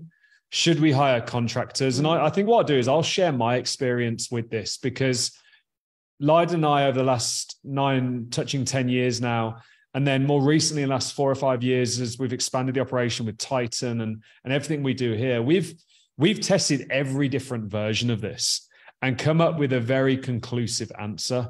Now, we are in a position where we have the budget available to hire into bigger roles. So it's something you definitely grow into. But what I've learned in my journey is, let me reframe this. I'm just looking actually down at my screen here. I was looking at the mix of where our team members are. We have 69 team members in the Philippines, 69. So that's how many, what you would class as VAs, full-time support staff in the Philippines. Some of them have been part of my organization for those 9 years. Like Angela, who works on one of the teams in a brand management, she was my first ever personal assistant 9 years ago. And Angela is still with us today, and she's one of our team managers in our brand management team. So we have 69 team members over in the Philippines. And for the longest time, we built our entire organization purely on overseas talent, overseas, hardworking, amazing human beings. And part of our culture is we've always gone our way, regardless of the distance, to make them feel culturally part of the company. We throw pizza parties every month.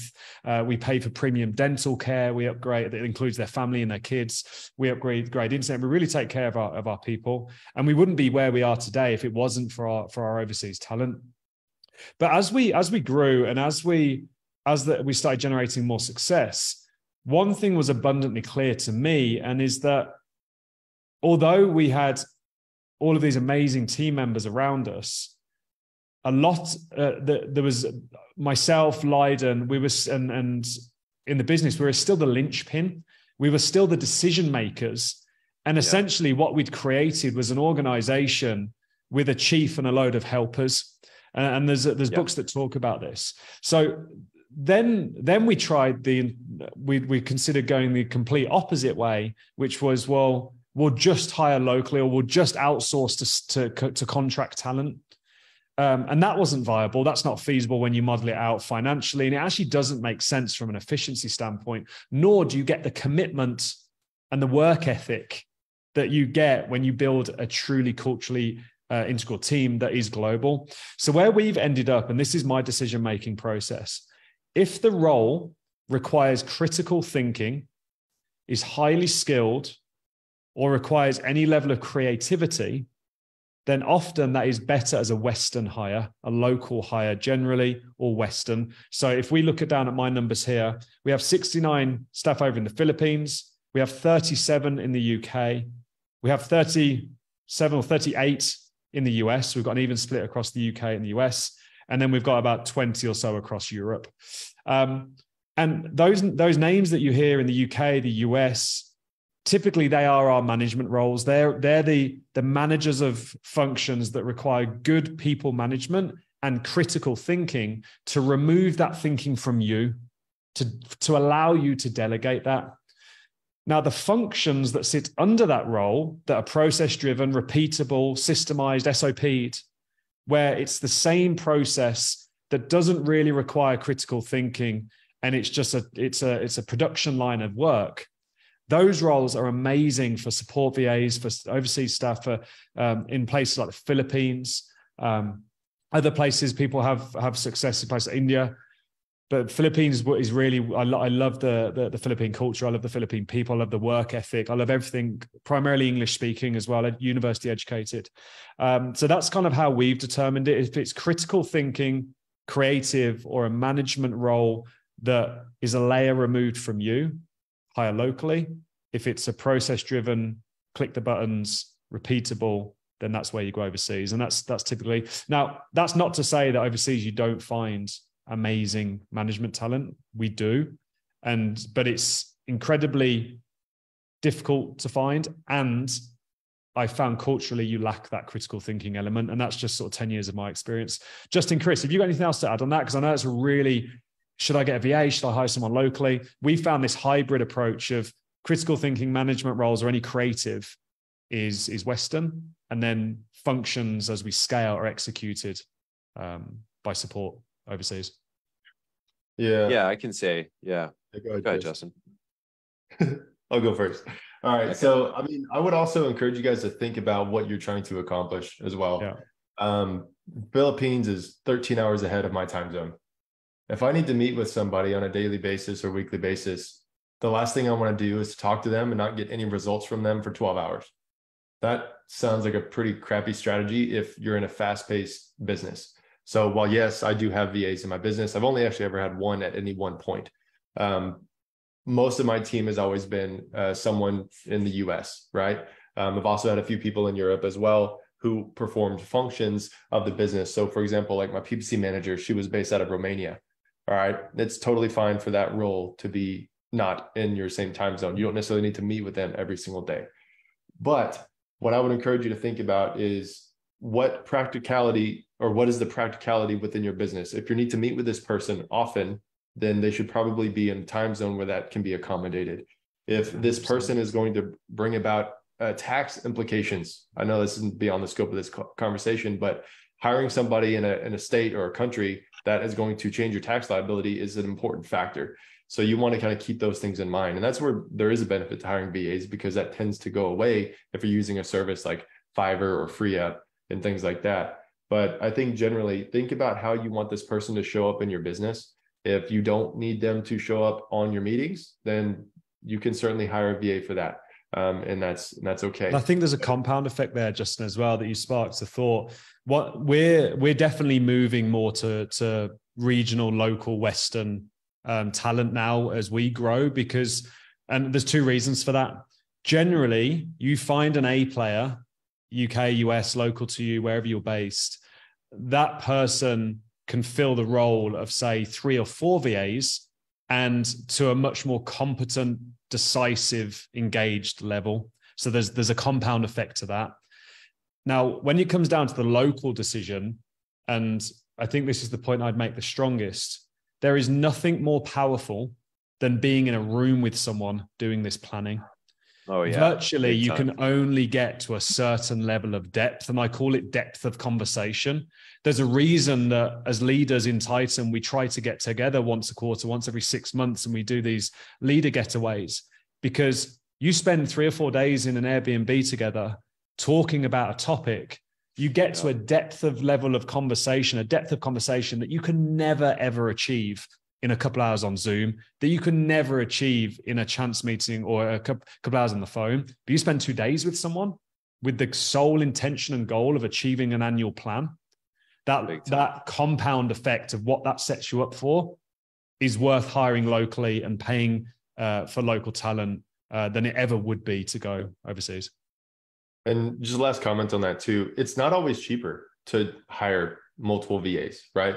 I had someone managing all of my customer service, all of my review management, and doing my entire email marketing and social media platforms, right? All of those things, creating content, posting content, polling our customers to find out what they wanted us to launch. She was doing all these things that would have required me to hire multiple VAs. This lady was $15 an hour, Great. Right? Based in California in the US. Right. So just because, there's a stigma saying that, VAs are cheaper, not always. I couldn't hire one VA to do that. I needed someone who spoke the language that my customers speak, and specifically like pregnant women, people breastfeeding, that sort of thing. That was our customer, right?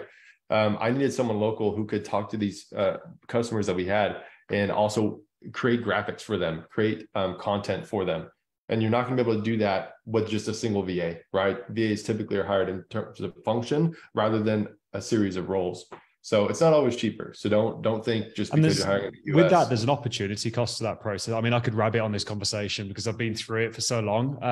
There's an opportunity cost on thinking that VAs are cheaper, but the actual cost to your business, because what you're losing in momentum and you having the ability to delegate and the growth that is costing you is one thing. And then I think another tip I'd add there, some of the best, I'd call it semi-skilled local talent. I wouldn't call it skilled like PPC manager, etc. They generally come from industry. But some of the best management talent that I've ever attracted in everything we've done is locally inside of mommy Facebook groups. So Louise, my executive assistant, I would not be able to function without Louise in my life at this point. Oh yeah, that's true. Everyone around me knows I can this. attest to that. 100%. Everyone knows that Louise runs my life. Louise actually came from a local Facebook group who had a 30-year career as a senior recruitment manager for the British Postal Service, but took time out of that career because she wanted to have a child. So you've got loads of really talented, corporately experienced people locally in your area that have changed their life circumstances. And if you can offer them a home-based role, flexible working hours, treat them fairly and compensate them appropriately, you can attract some really good talent into your business. Yeah, that's so true. Moms are an untapped resource too. I think moms are just amazing. Okay, everyone, let's just be real. They're just freaking amazing. In general, moms are just awesome. That's true. I can attest to that.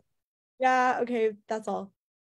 Yeah, Chris, I mean, do you want to, before we wrap up here for this session here, I'm going to move to Q&A now. Yeah. Is there anything you'd add to that comment? You're predominantly Europe and the US, aren't you? Yeah, well, so we normally do Eastern Europe, Western Europe, and US. And we have some in the Philippines, but a much smaller portion. I would say the most important rule that I try to keep in mind is, first of all, if you don't know who to hire next, if you're at a small stage, the thing to hire is whatever's taking the most of your time, that's the cheapest action. Like customer service usually comes up if someone's doing customer service. PPC is another one. If you're spending a huge amount of time on PPC, I mean, you can get a great PPC manager for $20, $30, $40 an hour, something like that, even less if you're going, really outsourcing. So that's really how I would think about it from a framework perspective. When it comes to management, there has to be a leader for every 6 to 10 people max. Yeah, I ended up in the same situation that Dan said earlier, where I had a company with over 50 people and I couldn't name a single one. There's maybe one other sort of that was a leader, but it was mostly just, like Dan said, a chief with 1,000 hands. And that's when you end up in literal hell. Entrepreneurial hell is what that is. So yeah, but then there's also the flip side. Sorry, Chris. There's also the flip side, like in Titan, where we've got like only chiefs in our leadership that are not just chiefs, but like super successful, brilliant chiefs. So this is a kind of a magical world that we've created, guys, because we all get along and actually go in the right direction. Like magic. That is true. That is true. It's tough having a bunch of CEOs as team members. Imagine that. It's okay. Imagine that. Yeah. Imagine what we've created. Imagine it. Yeah, here it is. All right, I'm going to wrap up here so we can get to Q&A. Last point, one of the last points I wanted to make for you guys. Ideally, you run this process effectively and perfectly. And like I said, it brings in predictable, great candidates every time. But I wanted to drive home this point through a little analogy, which is, this is a lesson that I learned over and over and over again, and still continue to learn, which is, say these two trains are candidates, okay? And one of them is a shiny, brand new train. This is the candidate that has all the skills, all the experience, has managed $10 million in Amazon ad spend. They have all the wins behind them. And this other one is someone who doesn't have quite all the skills or all the experience. But the difference between the two is that the one with all the skills and experience is shiny new train. Inside the engine, they just have a couple sticks with a tiny little flame. Whereas this rusty old train has a furnace full of fresh wood and it's blazing. The fire is what represents their character. The person's character is what shines through and causes them to break through any barriers. The person that I mentioned before that Dan was like, yeah, I know who you're talking about. The person that was the hire that changed my life. This person had this fire more than anything. I put him in different roles that he had no idea how to do or had no experience or no business doing. And he found a way to absolutely excel in those roles because he has this fire. And this is the thing that is probably the most difficult thing to screen for, but it's actually the most important. So when you're going through this process and you're looking at these quantitative metrics, number of months in experience and, the ad dollars managed or whatever it is, and you're listening to them talk and you're reading the CV, that's all words on a paper. This is the thing I want you to try to see through and see. Do they have this internal fire, this motivation to either succeed or specifically to work with your company or to be in this industry or maybe to learn how to be an entrepreneur themselves? This burning passion to succeed that really shines through. You could see it in their eyes and you hear it in the way they express themselves. That's what actually ends up leading to the most successful hires, in my view, more than anything else. And Dan, I mean, tell me, would you take the rusty train full of wood and blazing fire? Every day, 100%. Give me that rusty train full of wood. That burning desire to succeed, and that burning desire, if you can find that in people and you find people that comes naturally to, it's rare. Yeah, it's very rare. It is. It really Absolutely. is. There are so many questions coming through about HR. And Chris, there's one I'm going to ask you very specifically, so I want to get your take on it in a minute, towards trials. But yeah, we can spend so much time talking about this. Members, would you like it if so we've got to the size now where we have the wonderful Beth, who is our HR director. And for the longest time, all of our leaders chanted no HR, but we got to that size. Do you guys like the idea of maybe doing like a monthly office hours? So with Beth, so that Liz, we've got a full-time recruitment manager now as well. Would you like to do like a monthly office hours or something like that, where you could ask HR questions and recruitment questions? Chris saying he met Beth in London. Yeah, Beth was at our recent holiday party in London. So yeah, the guy's saying yes. Oh my God, yes, absolutely.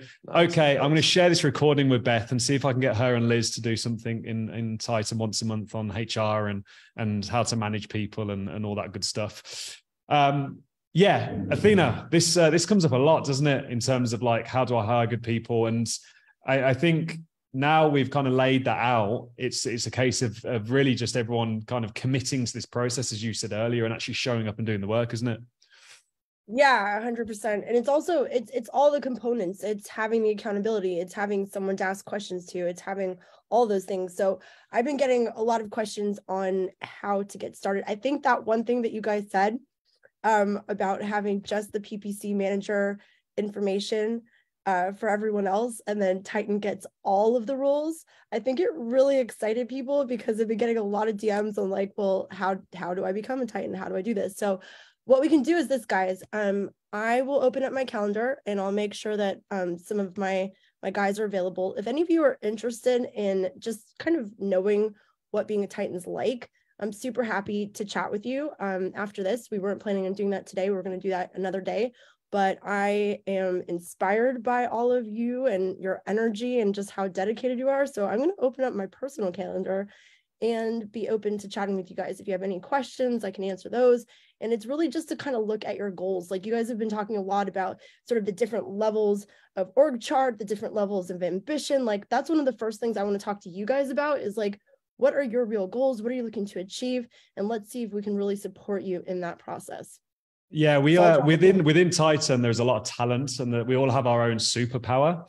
If you need motivation to get off your ass and make 2023 that year that you succeed, you get on the phone with this woman. She will get you there. She will talk to you about the goals, and she will make you understand who you are and also show you a path of clarity so you know that you can achieve it.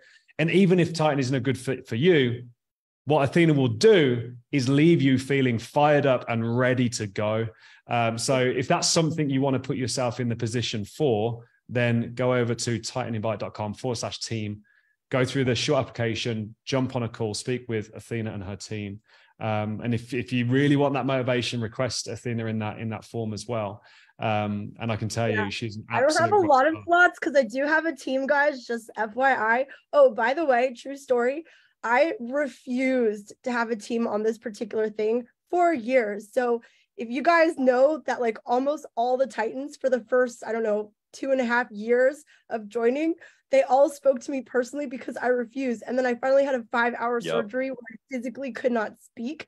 And Dan took advantage of that moment and actually built a team for me while I could not week because I couldn't like tell him off.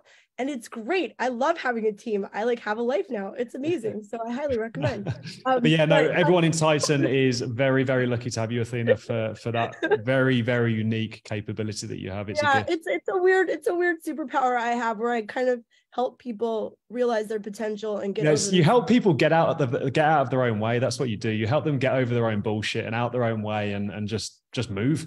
And it's right. it's I can't wait to talk to you. It's super exciting. And I got to see some of my babies in London and it was super great. I'm going to tell you one little story and then I'm going to let you guys do the Q&A. This story has nothing to do with anything. I'm about to wrap it, but it just was something that like really hit me really hard. So there's a young man who came to our Christmas party in London and he was searching for me and he gave me like the biggest, longest hug ever. And I was just a little bit like taken by it because like I hadn't met him before, but he like searched me out and he was just giving me this like really deep hug. And I was like, okay, cool, no problem. I love you too. And he didn't say anything, but towards the end, he said he lost his brother who's 28 years old on Monday. And he hadn't left the house yet. And he didn't even know what to do with himself. But he knew that his Titan family and our energy was going to see him through. And so the fact that he came out of his house and he was like having a good time and able to chat and just sort of lift himself up and talk about business and different things, it really shows that Titan, yes, you know, we've got a great platform, we've got great content, we've got great information, but it's really the people and how much they genuinely care about you, even in like dark moments like that, that is really remarkable. So that's just a comment on how much love and, you know, camaraderie we've built within this group. So Titan's a lot more than you even realize, guys. It's kind of like I love what Sean said in the opening video. Titan's who I do life with. So with that, we're gonna move over to the Q&A. So I see a bunch of questions coming through. We'll spend about 10 minutes or so here so we can get wrapped. And you got and we need to go through the action items actually as well. Let's do that now. Yes. So Justin, Chris, let's bring up the action items. Let's not forget those and get the action items down. Have either of you got that for us? Yeah, I got it here. Sweet. Okay. So guys, after today's session, here is what you need to go away and do in the next 24 hours. So Chris, will you run it down for us? Yep. All right. So we're going to have you guys create a hiring brief for the role that you need to hire next. You're lucky if that role happens to be PPC manager because that's created for you. We're going to give that to you guys. But any other role. So first you need to determine who you're going to hire next and then create your own hiring brief. And you're going to use the one that we give you, the PPC manager, as the template for that. Post in the Facebook group and tell us what the next role you're going to hire is. Even if you guys think you're not yet ready for this, figure out what it will be and post it in the Facebook group. We want to see this and we want to give feedback on it, especially if you're not sure, you can't figure it out, because we can have a conversation in there. Then add the names of your team to every role in the org chart. So create your own org chart. A really good thing to do with this, a little bonus, is to create the org chart for now, create the org chart for a year from now, and then create the org chart for 3 years from now. This is actually insanely motivating to show like, what is my company going to look like in the future? What do I want my company to look like? And we all do this at Titan. Share a screenshot of your org chart in the Facebook group. And then as a bonus, you could post the role on at least 3 relevant recruitment websites, the ones ideally that are from the hiring brief, and then tell us on Facebook that you did it. That's for the real action takers that are. That's where the prize winners sit. That's where Athena's going to be pulling those prizes from on Thursday. yeah, big time. One of my prize winners, her name is Nicole, and she's just like one of the shiniest Titans we have, and she's been killing it. So these prizes are really amazing, really worth it. There we go. One thing I want to say, guys. So for those of you that are looking to hire a PPC manager, and obviously you have that hiring brief for you, I would highly encourage you to go through the process of picking the next person beyond that, or picking someone you've already hired where you wish you would have had this hiring brief for. Going through this process and actually documenting what is included in the hiring brief, creating that thought process, that is a skill that gets acquired. So don't take the easy way out and just not create anything because it's been given to you. Actually go through the process and make a hiring brief for either someone on your team that you've already hired or another role, right? It shouldn't really take that long. It took me about an hour. I actually did this for myself just because I wanted to see how long it would actually take. I literally used the PPC one as an example, and then I went through that process. I didn't look at the other ones we had already created. So go through that process. It's incredibly valuable to start thinking like somebody who's going to start building a team. And you do that creating this hiring brief. So I would highly encourage you guys to do that. Yeah, it's a great point. So I'm going to move over into the Q&A here. The first one I'm going to address is estimated salaries. So I call this salary banding. Now there's very formal approaches to this. What we typically do is we'll start with searching Google for the role title, what we think the role title is. You pick it off the org chart there, and we'll look through websites like Glassdoor. We'll look at what the other companies are offering on these recruitment websites, those that publish it, and we'll get a feel for where it kind of sits. We also then review that with our own internal expectations. So one mistake you can make is oversetting expectations, and it bloats the company's cost. So when you go in there, you compare that to where you currently are, and you assess, well, what is your budget for this? And what seniority in that role will attract that budget? So I used to run digital agencies. I could tell you that a junior account manager would be 25,000 back then pounds. A account manager that's been in a role 3 years or 3 to 4 years would be around 30,000, 32,000. And if I was looking at more of a senior account manager, more like 35, an account director up over 45. And I knew that in my head. So I had those kind of expectations. During recruitment as well, one question I always ask, and I'm very direct with it, is what are your expectations? What are your salary expectations here? And they'll tell you very clearly. Generally, they'll tell you where they are, which is a bit inflated. Great question. They'll tell you where they want to get to, and it kind of, everyone has a price. And if you really like them, you can then start to negotiate from that as well. So, Chris, how do you currently approach this? Because you're hiring as frequently as we are at the moment in terms of banding it. Yeah, I also ask if I'm really not sure. I literally ask, and the question is, what are your salary expectations? Yeah, or what are your salary requirements? You just ask it just like that. It can be an uncomfortable thing to talk about, but you just ask and people just tell you. And I find the requirements as well. Yeah, I find the requirements is there's a nuance between expectations and requirements. Requirements puts them into the mindset of what do I actually need, whereas expectation is what can I get. So like really pick your wording, and I actually say requirements. What are your salary requirements? What's your base salary requirements here? I always allude in performance roles to there's performance-based incentives that can be built into the package. Exactly. But what are your requirements? I love that. Yeah, and should be. Yeah, because it's really powerful, especially for higher level roles or roles where there's a very clear understanding of what success is and isn't, for there to be some kind of performance incentive, even if it's not that big. Whether it's a little quarterly bonus or it's a monthly percentage of what some team is doing, that's a really powerful motivator. Yeah. I saw a question there that's a really good one. Hiring via an agency or hiring direct? So you'll see one of our experts, partners in Titan, is a company called VAA, and they have spent a lot of time curating Amazon-trained VAs, and it's a very fast route to competent, skilled work that can support the business. As you grow, depending on your plan and your goals, you definitely will want to bring that talent internal. And some companies offer that buyout clause as well, where you can do that. So VAA is a great route where you can go find quick talent, but I'd always run that alongside your own recruitment and train within if your goal is longevity and sustainability and you're looking to scale into something much larger. So I think it really depends on the business. We've used agencies for very skilled role recruitment until we brought recruitment internal. So now we've got a recruitment manager, we've got a LinkedIn recruiter license, which costs about 10 grand a year, I think. So now we've leveled all that stuff up. But before that, for very, very specialist roles, if we couldn't attract the talent, then we would use an agency. But we always use that as a last resort. If you implement everything that you've discovered here today, 99.999% of the time, you do not need to go and hire recruitment agencies and pay the 3-month bloated packages that they charge. Chris, when we worked together on that project, actually, we tried that, didn't we? And it just didn't work. Yeah, didn't work. No, running that's actually how we ended up creating this system, was because I remember that. Yeah.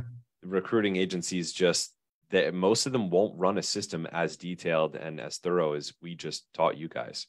It's better to do it yourself. But if you're a younger business and you're still figuring out the how of some of these roles, then support systems like VAA, they're really great for going and finding skilled VA support specialized VA support while you're still figuring out the how. That is actually a bit of a growth hack. When we say recruitment agency, we mean more the traditional kind of like recruiters that take 3-month salaries as the fee. And yeah, it just, in my experience, it's just never worked. It's kind of it's like a dinosaur in corporate. It's just a way of charging big corporate packages. So, okay, next one. We talked about compensation. Jesse will be posting all of these supporting assets next week in the network. I know that that's something that Justin, myself, and Chris are committed to getting done. So look out for the announcement next week. If you guys, we send out the weekly digest on a Friday. Open up that digest, that email that gets sent. It's Friday or a Sunday. I think we moved it to a Sunday recently. For our non-members, we send a weekly email at the end of the week that summarizes all the best content, all the best posts from members, wins in the group, new masterclasses, more trainings like this, new developments. Like we just released an upgrade to Titan X, which is our program for helping you exit your business. So that gets sent out on a weekly basis and hits your inbox. So even if you're not engaged in the network all week, every day, because you're focused elsewhere, you get a nice, concise summary so you can still action everything that's going on in the network. So that's another perk of joining Titan. And it means you don't have to be ahead of the industry yourself, because you've got this whole family of people that are ahead of the industry for you, all feeding back into that brain and updating you on a weekly basis. Okay, next one. Roberto's good question. Justin, maybe this one's for you. Do you need initially to have an integrator to work full-time, or part-time would work as well? Yeah, I'm unmuted. So this answer changes depending on where you're at in your business. Roberto, you've got a larger company. And so generally speaking, your integrator, honestly, I would recommend this across the board. The best integrator for your business is somebody who's been in your business and you promoted to that role. That is what I would actually recommend you do. And the reason being, they understand what you're trying to accomplish. They understand the roles that they've been doing, and they've been working with the other members of your team long enough to understand what they're doing as well. So whether it's part-time or full-time, it really just comes down to what they're, let me share my screen, just make it a little bit easier to have this discussion. Oops, I don't want to leave. I want to share screen. Don't leave all us. Right, so when we look at which one are we at? We're at a stage 4, right? So assuming we are going from a stage 2, right, where you don't have an integrator necessarily, you are fulfilling this role. When you're kind of moving into this stage 3, business, if you look at what the integrator is doing, right? So like I said earlier, this whole people icon means whatever's under them, they're actually doing themselves until they hit another person. And this particular role is somebody who's got to be completely aware of how your products are performing and how to improve them. And they may also be highly involved in the product development phase as well. So when you think about your integrator and what they're doing, if you already have these roles hired in your business, that integrator can most likely be one of these people, right? They could be the brand manager that also, or the integrator becomes a brand manager and also is a product developer, SKU, performance specialist. And the reason being, this person is going to have the best vantage point to tell the operations team what needs to get done and the marketing team what needs to get done. So when it comes to whether it's part-time or full-time, think about these roles and the needs in your business, right? Even if they don't necessarily have to do both of these and only doing one of those, that's really going to dictate how much time is needed. This integrator COO role is managing basically the entire company to a degree. So it lends itself more on the side of a full-time role, in my opinion, and also because they're fulfilling other roles as well. So hopefully that made sense, and I rambled a little bit on that. No, that's great. Right, cool. It's really clear. So the good question there around how to fire someone, I think tomorrow we'll cover that because it's a core part of finding success here. And it takes time, and it's like a product. You're not going to have 100% success rate in this process. And as the CEO, you have a responsibility to the success of your business and why you're building this business in the first place. And that everyone that is within the team, if there's someone letting the team down or someone not achieving the result they need to achieve as part of that system, then it is your responsibility to replace that part. Now, with that said, though, there's a fair way of doing it, and I'm a big believer in the measurement of and setting very clear expectations and being very honest as well on the exit interview. So we'll maybe cover that off tomorrow, Chris. I know we hadn't got that planned, but I think it rolls off the back of measuring success and scorecards really nicely. So we'll really very important. Guys, it's not you, it's me. Well, actually, it's you. it works better. It won't be a- No, we'll go through. Yeah, we'll go through the kind of like a really fair route for that and give you confidence, because I know this is something you talk about struggle. This is something I struggled with. There was I posted on Facebook last week, sharing a few photos from my journey of the people I've hired, and there's a photo with me with an animation of me putting lightning onto someone. Me and Lydon cried when we fired him. We actually cried. It's something I've always struggled with. But I've had to learn and sort of demonstrate that experience. So we can share some of that tomorrow. Next one then. That's a good one, Chris. Maybe I've done this from time to time, building in kind of the, like the Myers-Briggs type tests, like the personality type tests into either the hiring or the onboarding. Yeah, that can be really powerful as well. I didn't include it in here because it can be like, once you add too many steps to the hiring process, you can actually start to scare off candidates because it takes too much of their time. So you have to be cognizant of that as well. But this can be really powerful. I mean, we do this for every single person who comes in so that we understand how they work together. The one that we use, I find this to be way more like actually actionable than the Myers-Briggs or the 16 personalities, is Ray Dalio's Principles U, and it's free. You can actually create a report that shows exactly how you work with another person best, where you guys will clash, where you can work well, what things to look out for in the relationship. And it will generate a custom report for any two people. It's also extremely detailed, and it's specifically designed for work environments. So I find it really, really powerful. And I do think it could be an important part of a hiring process. We don't include it because of the reason that I said before, but if you wanted to include it, I would definitely support that. Yeah, for sure. So Catherine, just to wrap this up then, do you have metrics that measure each role's performance? That is what tomorrow is about. So day 4 tomorrow, we're going through scorecards and measuring success, I believe. Is that right? So and onboarding. Yep. And onboarding. So we're going through onboarding and measuring success using scorecards. So Catherine, yes, we do. And we're going to cover that in detail tomorrow. But that's it for today's session, day 3 of our team building and systems challenge. Give us some feedback in the chat box. How are you feeling about now your confidence level to 1, understanding what an effective team looks like, and 2, how to go and find A players to hire into those roles to execute those functions and start growing your business faster than you thought you could have just a week ago. We've got in the chat box going on then. So we've got literally an MBA in Amazon. Thanks, Jose. This is so good. Next level amazing. My mood has been lifted. Stronger and better. Sylvia saying pump. Kim saying feeling encouraged, motivated, and confident more than ever. Well, that is definitely the goal of this challenge this week.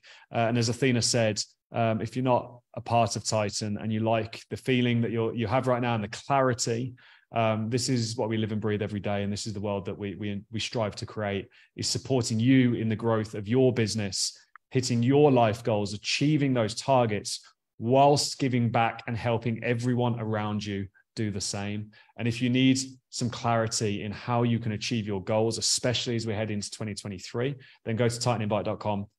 titaninvite.com/team, fill out the form there, jump on a call with Athena and the team, and get that clarity that you need to push forward. Now, I just want to say a big thank you again to Chris and Justin for absolutely brilliant delivery today of our brand new Titan Way operating system. We're not done yet. We're just scratching the surface. And for our Titan members, we plan to follow this up with a much more detailed, in-depth, step-by-step. But we're not done yet. Day 4 tomorrow is onboarding and measuring success. And I also want to go ahead and thank all of our Titan leaders and mentors who have shown up again here today. Day 3, taking 2-3 hours out of their day to support you in the chat box in Facebook, give their insight there and give you the guidance to give you the clarity to move forward. And they're such beautiful rock stars, and I love their faces. Look at them. Absolutely. So guys, we'll see you same time, same place tomorrow, 12 p.m. Eastern for day 4 of the Titan Team Building and Systems Challenge. Peace. Yes, peace, guys.